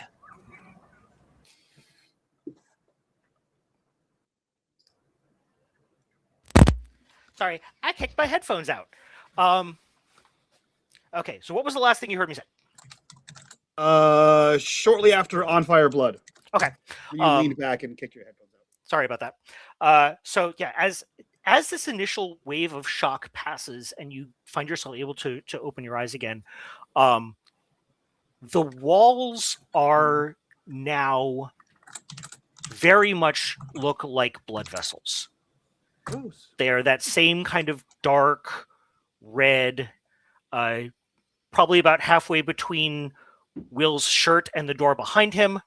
So thank you for being a convenient visual reference. And you can see them pulsing as if blood or some other substance is being pumped through them. And you don't hear the beat of it so much as feel it. And it's getting louder and stronger and more painful, and you can't shut it out, and it's overwhelming you, and everything goes dark. And at that moment, the other three of you come back into the room and see Alvin sitting on the steps, pitch over face first into the water. Roger immediately rolls over and rolls him right way up on the first flat surface that's above water that they can find, and then he'll step back and let Kish clear his airway. Yeah, Kish quickly. I think Kish does a quick diagnostics and tries to check for breathing, and then if he's not, he's gonna perform CPR. Yeah, so Mara just snatches the torch to make sure that we all have light doing this. So I'm not going to make you roll for this because you are an apothecary. This is what you do. Alvin is alive. He's breathing. He is. It's really hard. What's really hard to tell is whether or not he's actually conscious. He is breathing. He's kind of sputtering a little bit of water, because he wasn't face down in the water for very long. But as you kind of rouse him and get him back, you do see Alvin. The very tips of your fingers are now black. And there's a little kind of like veining, flowing, whatever term you want to use to describe it, that goes down. The whole thing's probably about the length of the first knuckle on each finger. Okay. But you have been marked. Neat. Am I conscious? Yes. You come to because Kish is with his normal amount of bedside manner intact, just kind of shaking you by the shoulders. Wake up, Alvin! Hey, what? Why are we hitting me? You Hit him passed harder. out. You passed out, and you're about to drown yourself. Oh. I was just sitting here, minding my own business. And Kish looks at his hands. It's like, I didn't touch anything. I was just sitting here. picks up his hand, faces toward you. It looks like you were touching other stuff. Your It wasn't- face touched it, boy. I literally was just sitting here, and I touched the water, but we're all in the water. I say hit him again. We will do him good. I didn't do anything. Knock You some guys sense told me not to into it. touch anything, so I didn't touch anything. I just sat down. Wait, now's not the time. You're coming with us this time. Here. Roger, throw him on your back. I can walk. He'll just pick him up out of the water. I'm because not it's sure probably you good can for walk him. because you fell and almost drowned in like I how was many inches of bored. water? It's like, what, 10 now? I was bored. So by my count, there should only be one room left to explore, right, Meeples? Yeah. Yeah. So I think Mara will still keep the torch as everyone else seems to be occupied with Alvin and start to lead the way towards the last room. Okay.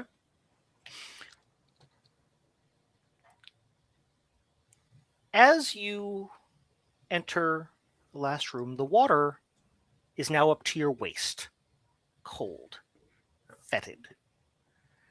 The chamber opens before you, 40 feet across, stone pillars rising to support a vaulted ceiling.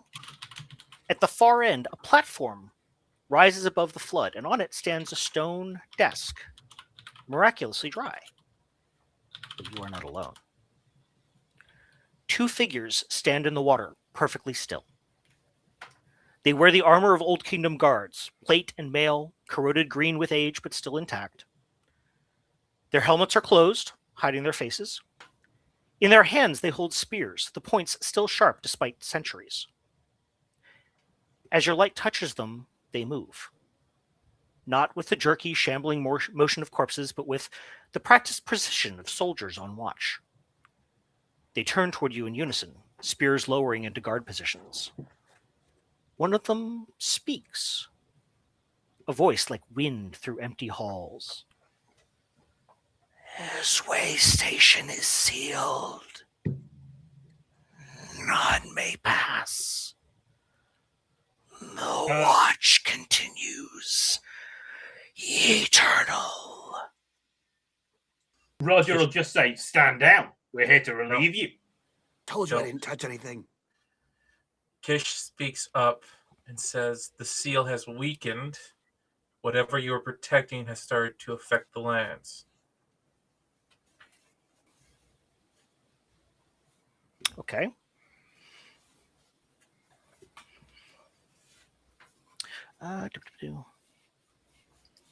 Yeah. Okay. I'm sorry. Say that again. Will? Kish says, the seal that you're protecting has weakened and is starting to poison the lands. Try to get a reaction off the guards. Okay.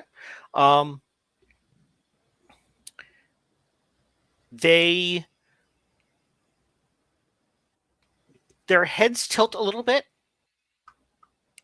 in reaction, so it's clear that they heard you, but their stance doesn't particularly change, and you don't get any vocal reaction from them.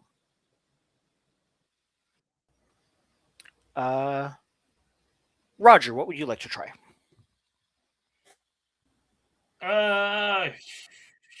Good one. He'll try and convince them that Kish speaks sense. Okay. He'll just be like, "Believe me, I stand watch over these lands now, and it's all messed up." Okay. So yes, so now I am going to call for a roll. Yeah. You can use all three of your Protector of the Dale. Excuse me, while I hit the wrong thing. All three of the Protector of the Veil tags. Martial training. Feign courage. And a villager shield. You can use all of those. I don't know why it didn't pop up with me to how many tags there were. Oh, right, of course. I can do it that way. Yep. Villager shield. Yep. There you go. Mm.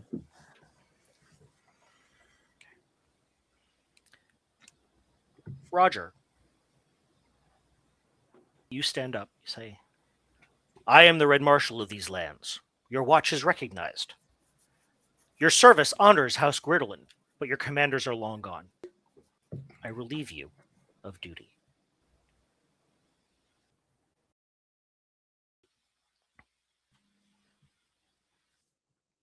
The sentries relax their spears. They kind of do a half nod, half bow. There is something you must know, Marshal. The network fails. We feel it. 7 other way stations have gone silent. The corruption spreads unchecked. Find the primary seal in the marshlands. Restore it, or all is lost. And with that, the bodies inside crumble to dust, and the armor and spears follow suit.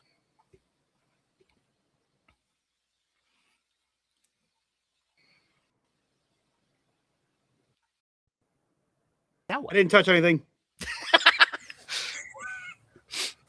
No, Alvin, this is what we call mighty brave, whereas your brand of touching things is mighty foolish. Kish quickly walks to the. You said there's a stone table that remained dry. He's going to quickly walk there and try to see if there's anything maybe written in the table or on the table. Yes, on the table there is a large leather-bound tome that is sealed in oilcloth. Okay. Kish grabs it, puts it in his bag, and he's going to do one more quick scan to see if there's anything else. And he suggests everyone else does a quick scan as well. Okay. You do not find anything else of interest in the chamber.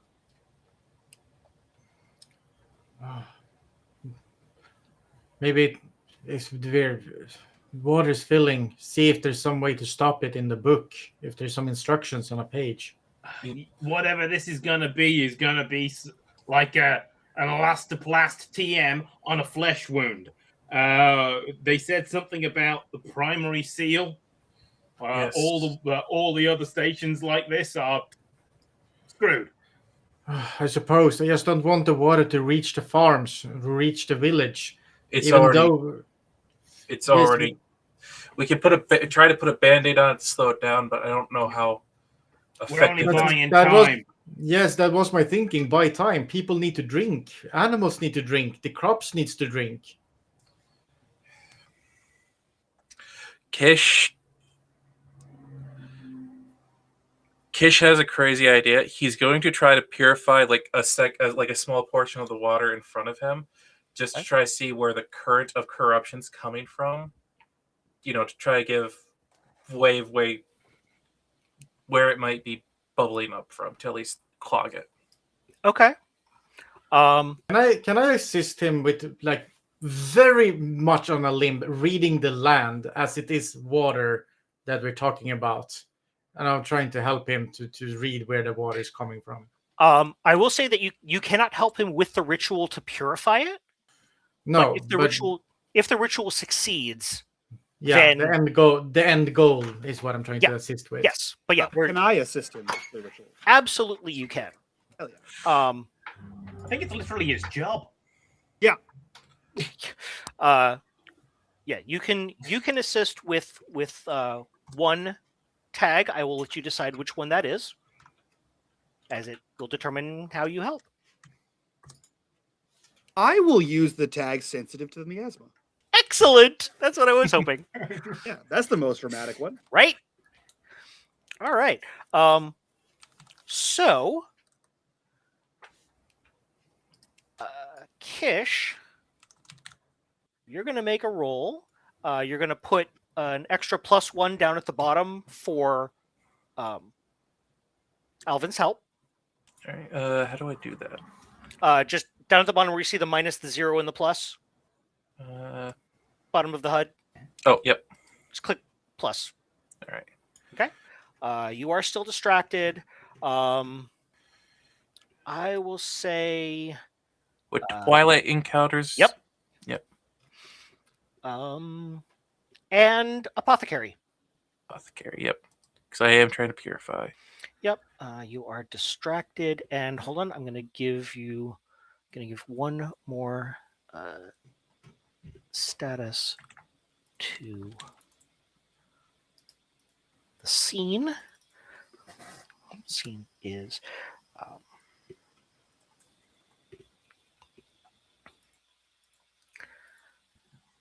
So the water is rising quickly. It is now up to your chest, and so it's going to be very difficult to only affect a little bit of this, and have like tangible results. So the scene now has the tag flooded 3, which is going to be working against you. But that also actually does mean because only one negative status can apply at a time, that also means that you're distracted no longer applies because you've got bigger things to worry about.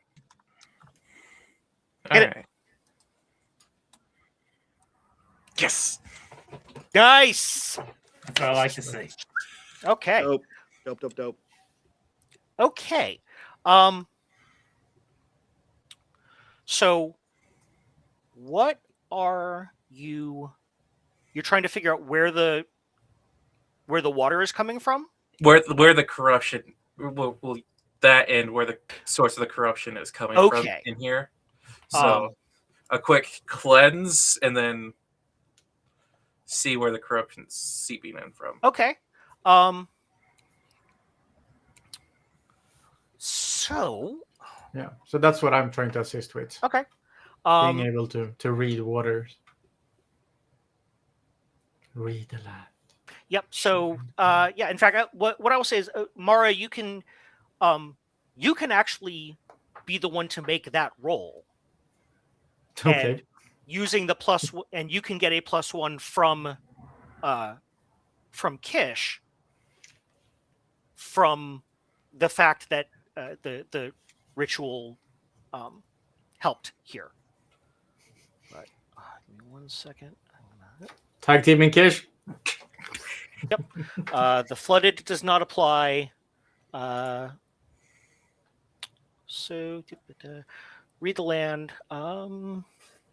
I would say study the threat quietly and won't lose anyone else. All right. I'm happy. Yep. Let's go. Oh. Nope. Okay. Think I'm a bit too stressed out about drowning or the very real possibility of drowning right now. Yeah. And in fact, that is not only is that what causes it to fail, but you are quickly running out of time. You need to make a decision now what to do with the book, what to do with any of the rest of this, and then if you do not turn to leave now, it's going to be very dangerous getting out. I say we leave. It's not worth dying for. Then we can't help anyone. Yep, we need to go Lady's now. right. Well, she's the only one with any common sense around here. Let's be honest. Alvin, we're leaving. Pay attention. What? The boy is still over the very broad shoulders of Roger Vine. All right, you picked him up. Yeah, All he right. has no choice. Alvin, we're leaving. I'm sorry. I can hear you guys. Yeah, well, we're not letting you do anything mighty brave and mighty foolish. At least not this I didn't time. do anything. I was just sitting. Okay, whatever. So you make your way through. The water is now like I said, it's up to your chest. Alvin, it's actually a good thing that you're on Roger's shoulders because you are considerably shorter than everyone else, and you would have basically had to like Swim. basically swim slash walk and jump jump along the bottom in order to get out while still Tread breathing. water. Tread water. Yeah. Yeah. Imagine you're in a swimming pool and the water comes up to like right about between your mouth and your nose. So you do the thing where you kind of jump off the bottom of the pool just a little bit to make sure that your head stays above water. And as you are wading up the final passage, you hear it. A deep grinding sound, stone on stone. These cellars are collapsing, the rising water finally undermining structures that stood for centuries. Behind you, the walls crack. Water surges forward, pushing you up the steps. You scramble, helping each other, pulling one another up and out into the pale afternoon light. You emerge gasping, soaking, exhausted, but alive. Behind you, the opening into the cellars caves in completely, sealing the way station forever. As you go back to, I assume you head back to Ravenholm at this point? Yep. Yeah, it's that, or we have to light the torches and Ravenholm calls for aid. So, as you head back, I would like each of you to give me one thing that goes through your mind or that you realize or process as you're catching your breath and as you are making the trudge back to Ravenholm. And we're going to start, I think, with Roger. Well, Roger's an older guy, and he hasn't always lived in this part of the Dales. He used to be, he's semi-retired now. He used to be more of a useful member of the Watch in a bigger town, and he's seen the plague before, and pestilence fall over the land. He's terrified that he's going to see another one. Okay. What about Mara? I think Mara would just see this as a part success, but much more focus on the part failure, where the water is still rising, the worry about the townsfolk, the animals, the crops from the water still being poisoned, and just the like nagging sensation of she could have done more to stop this. Okay. What about Alvin? Alvin doesn't have any realizations, but as he is, I imagine his horse is now like its bridle is like tied to someone else's. Yep. As he's being led back, he is looking at his hands really for the first time, and then you see him because he already has the tag, unexpected crackling bolt. I think you see him touch his fingertips together, and then he pulls it apart. And there's some sort of energy between them, and then he puts it back and pulls it apart, and it keeps happening over and over again. Okay. So normally when you do that, those little bolts are kind of like they're kind of that bluish white glow. The where it's blue on the outside and kind of the bright white in the middle. Yeah. Every so often, as you're doing this, you can see across the bright white in the middle, little flickers of black. And finally, Kish. Kish is coming to the realization that this may be the last night he's in Ravensdale. Okay. As there's no way to stop the spread at the moment. Everyone will need to leave. Okay. Is anyone taking a look at the book? I think Kish is, as he's doing the thing you're not supposed to do, riding the horse while reading. Okay. It is written in Old Guerdelin script. There are hundreds of pages of relatively mundane stuff, patrol reports, supply requests, observations. The last entry is dated the day that the Old Kingdom fell. It's also written, you can tell, far hastier than the rest of the journal. The kingdom falls. Invaders from the south. Command orders all forces to the capital. The way stations must be abandoned. May the gods preserve the seals without us. May our sacrifice be remembered.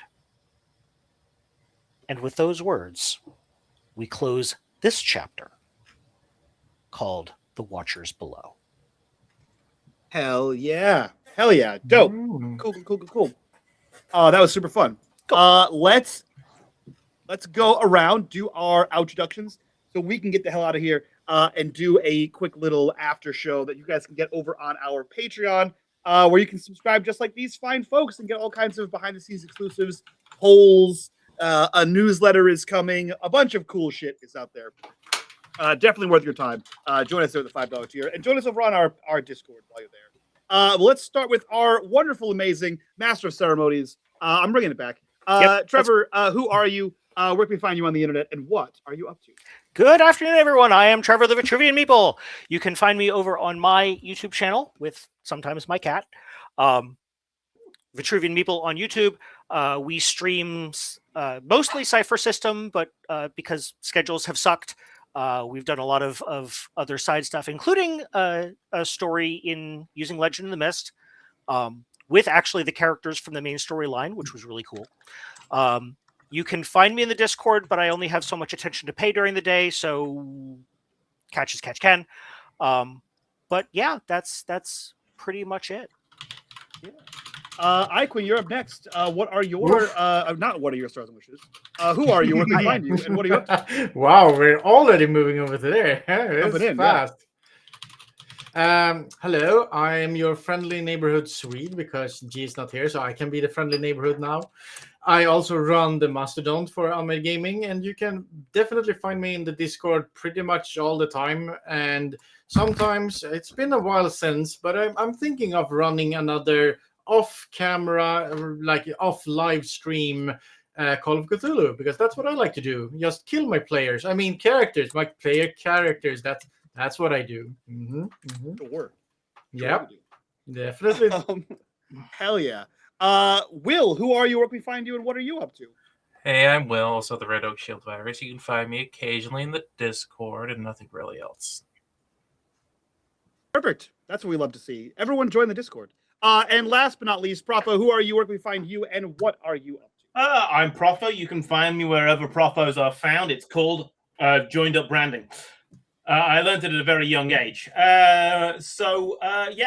Exciting things for the new year. Exciting secret things for the new year. Big plans, but yeah. Okay. I'm here for secrets. Then you can find me wherever whenever one shots are held. Oh yeah, we love it. We love a good secret thing as much as we love a good jazzy tune that happens on, I assume, someone's phone. That being said, thank you so much for being here for this one shot. Stick around. I'm going to bring this down, but we have another one shot here in a bit. Playing some Glenbrook. We have a new face on the screen, but we're going to get out of here. We're going to do our after show that you can get exclusively over on our Patreon at the $5 tier. Definitely go check that out. That's it from us. We'll see you guys next time. So from all of us to you, bye.